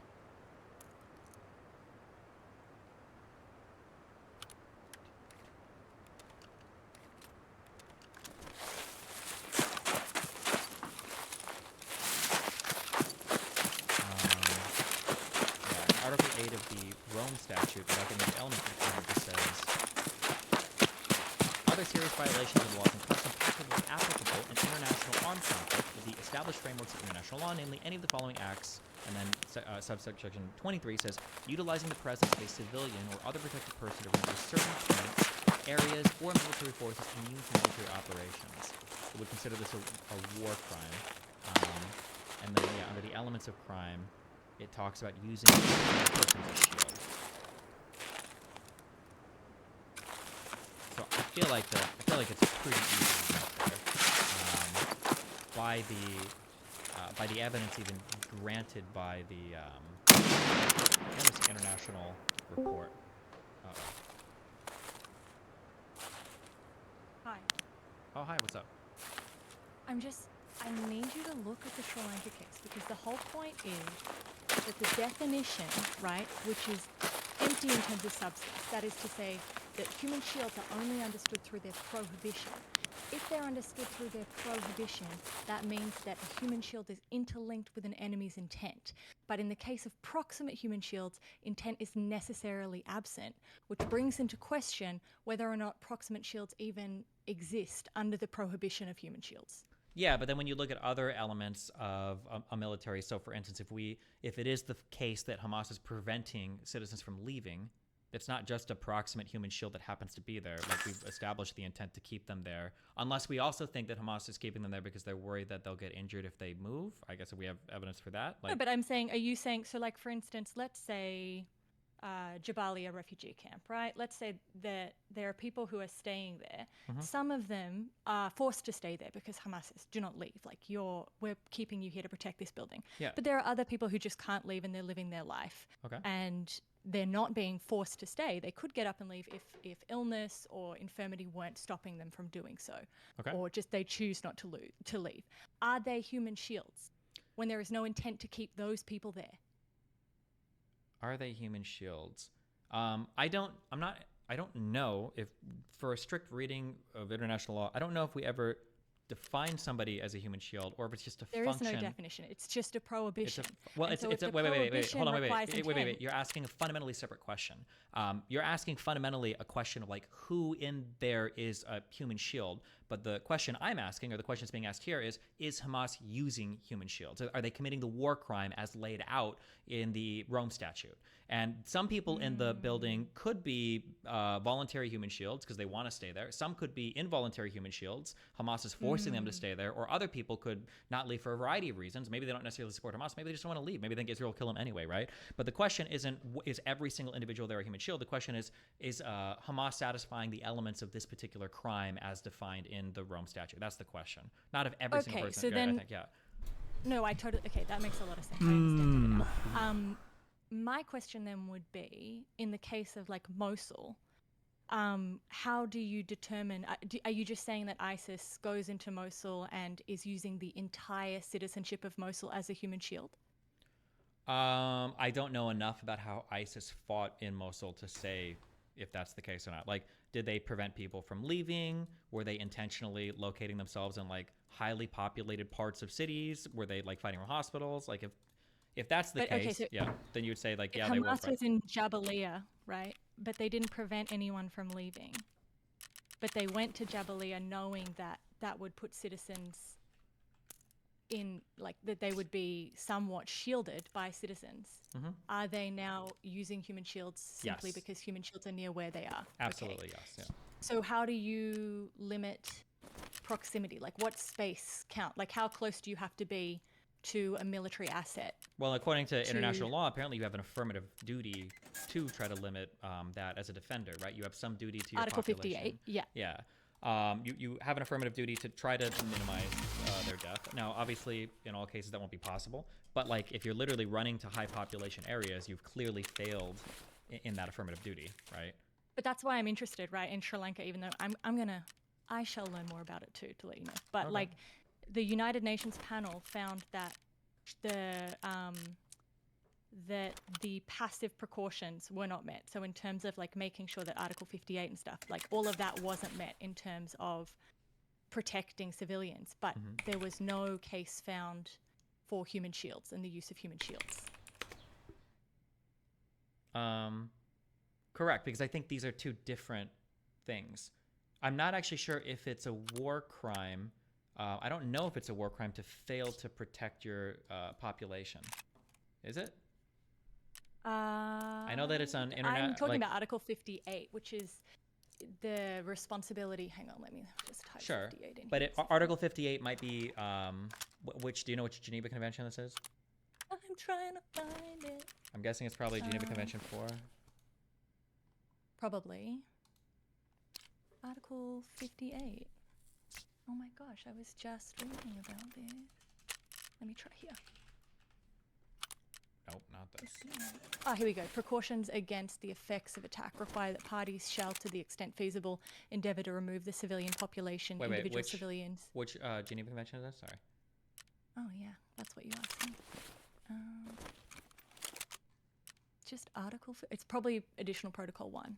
Oh, okay, gotcha. Okay. So yeah, 4th, and in additional protocol. Okay, precaution against the effects of attacks. The parties to the conflict shall, to the maximum extent feasible, without prejudice to Article 49 of the 4th Convention, endeavor to remove the civilian population, blah, blah, blah. Okay, yeah. Yeah, so this is like Geneva Convention stuff. I'm not sure if any of this is necessarily incorporated under the Rome Statute. I don't think so. But So then I'm it not. would- Yeah, so it would just be like a violation of Geneva Convention stuff. Which, I'm sorry, I'm saying just, it's not good. But so it's possible that you could fail here to take precautions against the effects of attacks. Yeah. However, I'm not like using human shields, right? So like, let's say I really want to go to war with the U.S. No, fuck, it doesn't work because I'm an individual. But like, let's say for instance, Hamas was fighting, Israeli forces, and as part of like active combat, they're like moving in and out of cities or whatever. But they're not like, they don't actually care that civilians are there or not. They're just like navigating through this as part of their back and forth warfare. They wouldn't be using human shields. So insofar as the ICC statute is for that war crime, they wouldn't be guilty of that. But under the Geneva Convention, they would be. I say guilty, but there's not like a prosecuting body here, but they would have violated their affirmative duties under Article 58 of the Additional Protocol 1. Right? Okay. So like you can fuck up your affirmative duty, but it's not the same as like using a civilian as a human shield, I think. Yeah. I think this is this prohibition versus definition thing is like where so much of the problem is in understanding human shields. Is that like, because in the lawfare sense of it, right, in the way that you hear constantly like Israel and other countries, everyone's saying, these people use human shields. What they're doing is using a definition that doesn't technically exist to legalize certain killings, when really that category doesn't exist. There's only laws against using, which means that does that make sense? I understand what you're saying, but I actually think that like the dumb reading of all of this, I think is actually pretty accurate. I don't think the issue has to do with the human shield thing. I think what people don't understand is whether or not you're allowed to kill civilians. I think that's what the big misunderstanding is. Because when I hear people fight over, like if I were to go back and re-listen to my argument with that Badar guy, when they talk about like whether or not human shields are used, they're not really talking about any definition of human shield. What they're really trying to say is like Hamas doesn't ever want to fight near civilians, and they really try their best not to, but they just kind of do because they're so close to it. That's really the statement they're making, which technically would be true. That's not a human shield, but I don't think they're fighting on definitions. I think that they're fighting on conduct, and I think sometimes they confuse it with definition stuff.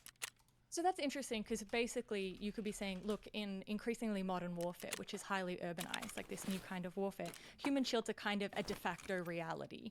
And as such, what we're interested in is proportionality and the knowledge of. Well, kind of. like, Wait, I military would qualify target. that. Human shields aren't a de facto reality, but civilian or civilian collateral damage might be a de facto reality.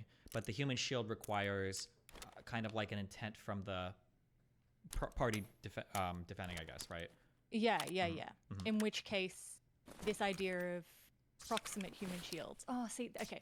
I still need to think about this. I'm still unsure. I'll come Gotcha. back Sure. when my brain is. I think it's important to separate out the Article 58 affirmative duty to defend is fundamentally different than the war crime of using somebody as a human shield. That these two things could happen at the same time, or they could be totally separate. So like my guess would be that you might actually be able to make, I don't know, I'm saying this very cautiously, especially because all Ukrainians hate me right now, but you might be able to argue that under Article 58, some part of the Ukraine forces failed their affirmative duty to relocate citizens. That might be true, but I've never heard the claim that they're guilty of like the war crime of using human shields. Because also that doesn't even make sense. Like Russia doesn't give a fuck if you have a fucking Ukrainian human shield. So yeah, those would be two separate things, I think. Yeah. There is just quickly the interesting thing that I read about human shields is in Ukraine, Russia. You know Bakhmut, the Battle of Bakhmut. that Russia put like a bunch of their unqualified people on the front line to go and find out where the assets were. So then their more qualified people could come in and attack the assets. So they were essentially using their own people as human shields in terms of like sending the people that they just with no chance out on the front line first to get information. Sure, I understand what you're saying, but in that case, they would just be full-on military combatants. They wouldn't be human shields at all, right? Cannon fodder is cannon fodder, but it's not. They wouldn't unless they dress them. Because they're not civilians. Yeah, unless because, they of dress them course. as civilian. Yeah. Okay, that's interesting. Okay, bye. Be careful.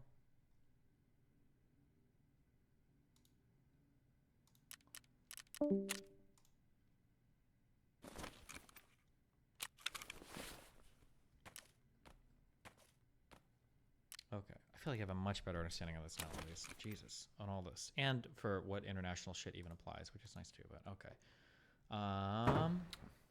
Well, let's read this.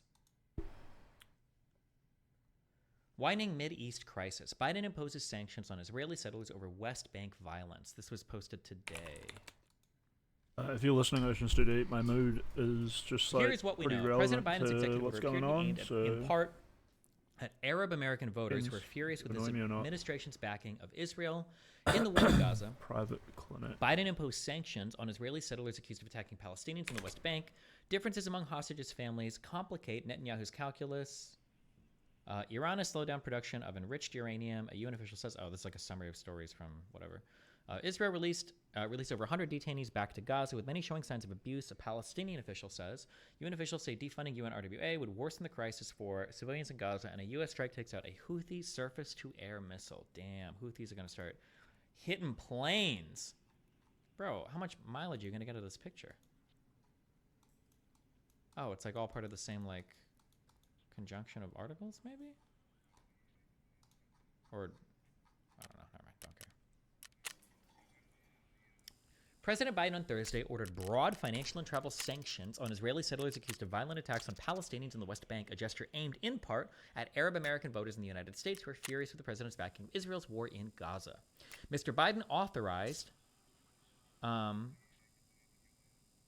Wait, why did they change it from president to Mr.? Is it you refer to them as president once and then you do Mr.? Maybe. I don't know the style guide for the New York Times. Mr. Biden authorized the sanctions with an executive order that goes further than a directive issued in December by the State Department, which imposed visa bans on dozens of Israeli settlers who have committed acts of violence in the West Bank. U.S. officials fear a recent surge in attacks by Israeli settlers against Palestinians could trigger even wider violence as Israel wages war in Gaza.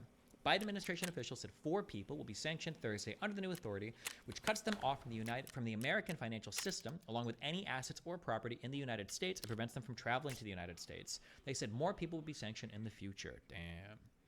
The official spoke on condition of anonymity to discuss details of the order. The announcement of the sanctions came just hours before Mr. Biden was set to hold a campaign event in Michigan, a critical battleground state that has a large Arab American population, and has been the site of numerous protests about the president's actions since Hamas terrorists from Gaza killed 1,300 people in the attacks in Israel on October 7th.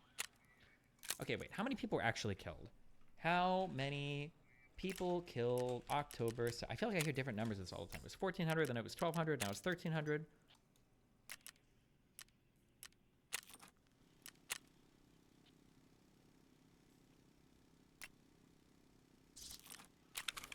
Killing more than 1,000 people, or 1,200.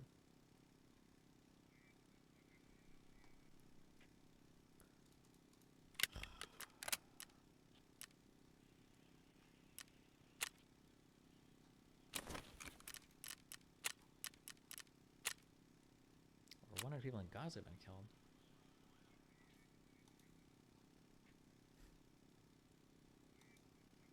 Okay. They could be including dead hostages now? Oh, maybe. I don't know. Before heading to Michigan, Mr. Biden spoke to what he said was the trauma, the death, and destruction in Israel and Gaza. Speaking at the National Prayer Breakfast in Washington, he pledged to work for the release of hostages and the lives of Palestinians. Not only do we pray for peace, we are actively working for peace, security, dignity for the Israeli people and the Palestinian people, he said. Oh, I see. So these are just like collections of stories that all come under widening Mideast crisis. Differences among hostages' families complicate Netanyahu calculus. As Israel awaited a signal from Egyptian and Qatari mediators about whether Hamas's military leaders were prepared to advance talks on a possible ceasefire and hostage release. Differences among the families of the more than 100 captives remaining in Gaza were emerging. Some are pushing for a deal at all costs, while others are urging the government to fight on against Hamas until victory. For months, the families of the hostages have been a key and largely united voice in putting pressure on the Israeli government's priorities efforts to get the release. Now, some are backing calls for a tougher stance towards Hamas, including blocking all aid to Gaza, even as the government is under international pressure to increase humanitarian assistance. Iran has slowed down production of enriched uranium, and another indication that Iran may be seeking to de-escalate its competition with the U.S. United Nations nuclear inspectors are seeing some signs that Tehran is lifting its foot, if just a bit, on the acceleration of its nuclear program. Rafael Mariano Grossi, the Director General of the International Atomic Energy Agency, said in an interview that Iran was still adding to its supply of uranium enriched to 60% purity, just below what it would need to produce nuclear weapons. But the surge in production that began just after the Israeli military action in Gaza in response to Hamas' October 7th terror attacks appears to have abated, he said. There is a bit of slowing down. His name is Noah Smith, not No Opinion. I don't give a fuck. What do you want, Fleazer?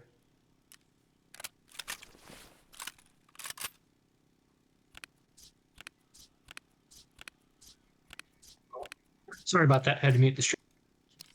What's up? No, just the trying to address the confusion over the whole human shield definition. While there may not be a definition of specifically what a human shield is, it's very easy to understand that it's literally any civilian that you intend to use to dissuade, whether through moral or legal reasons, actions from the other side. Yeah, that's what it seems to be the case, yeah. Do you, wait, what is your background? Soldier, 20 years. Oh. Can you say where or what? I've deployed 4 times, including to Iraq. Or no, I meant, I was asking, like, are you like a U.S. soldier or are you from some other country or whatever? Oh, yes, U.S. soldier, sorry. Okay.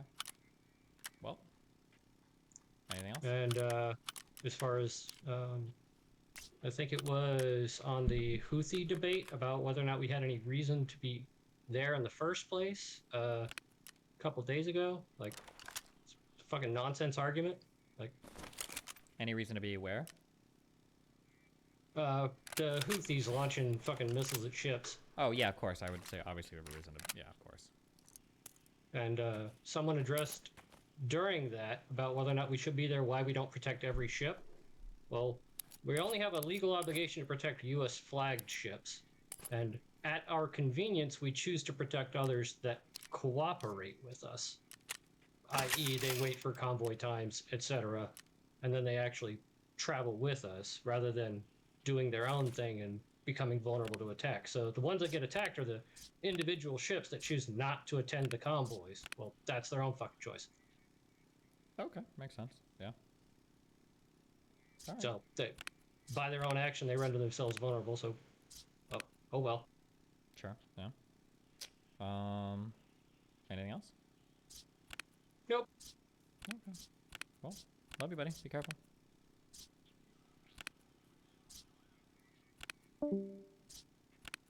Loser.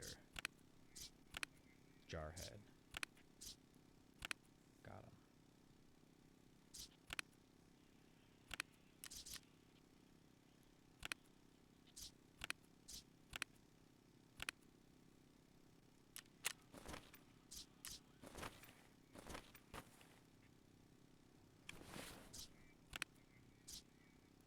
Fuck, I'm hungry.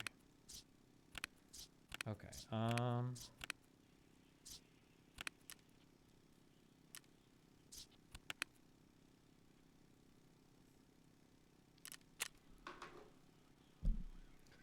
some guy emailed me and he said Glenn was horribly misrepresenting the Wagner Group coup or whatever with Prigozhin. I don't know how the fuck to pronounce the guy's name. So we are reading this because he sent it to me, I guess. To summarize the events, I don't know if it's reliable or not, so good luck. Bottom line up front. Events that, you're not my food. Events that occurred between, yeah, like and should be here soon. Events that occurred between June 23rd and June 24th, 2023 involving the Wagner Group and the Russian state presented an existential risk to Putin's regime. Thus, the claim Glenn Greenwald made, stating it did not raise to the level of a coup, is not true. General context. Due to the amount of history I'm condensing, this section will not be highly extensively sourced. If you're interested, I can expand upon it. Since the collapse of the security apparatus and downsizing the armed forces, a high number of experienced personnel were out of a job and with a particular set of skills. In such an environment, a shadow sector of the economy cropped up, offering private military services / dodgy private security / deniable assets in conflict short of war, and so on. It is worth noting that private military companies are illegal under Russian law, and mercenary work is considered a crime, though private security is legal. Evgeny Prigozhin, right? Made some serious money in the 90s in St. Petersburg and met Putin, who was an aide to the then mayor, Anatoly Sobchak. Fast forward to 2012, Dmitry Utkin, a lieutenant colonel of the GRU, I'm not even trying to pronounce that, the military intelligence service of the Russian Federation, founded the Slavonic Corps and recruited the equivalents of former CIA, FBI, DEA, DIA agents into this PMC and operated in the Syrian civil war. These mercenaries failed at their objectives, and upon returning to Russia, a few of them got detained by the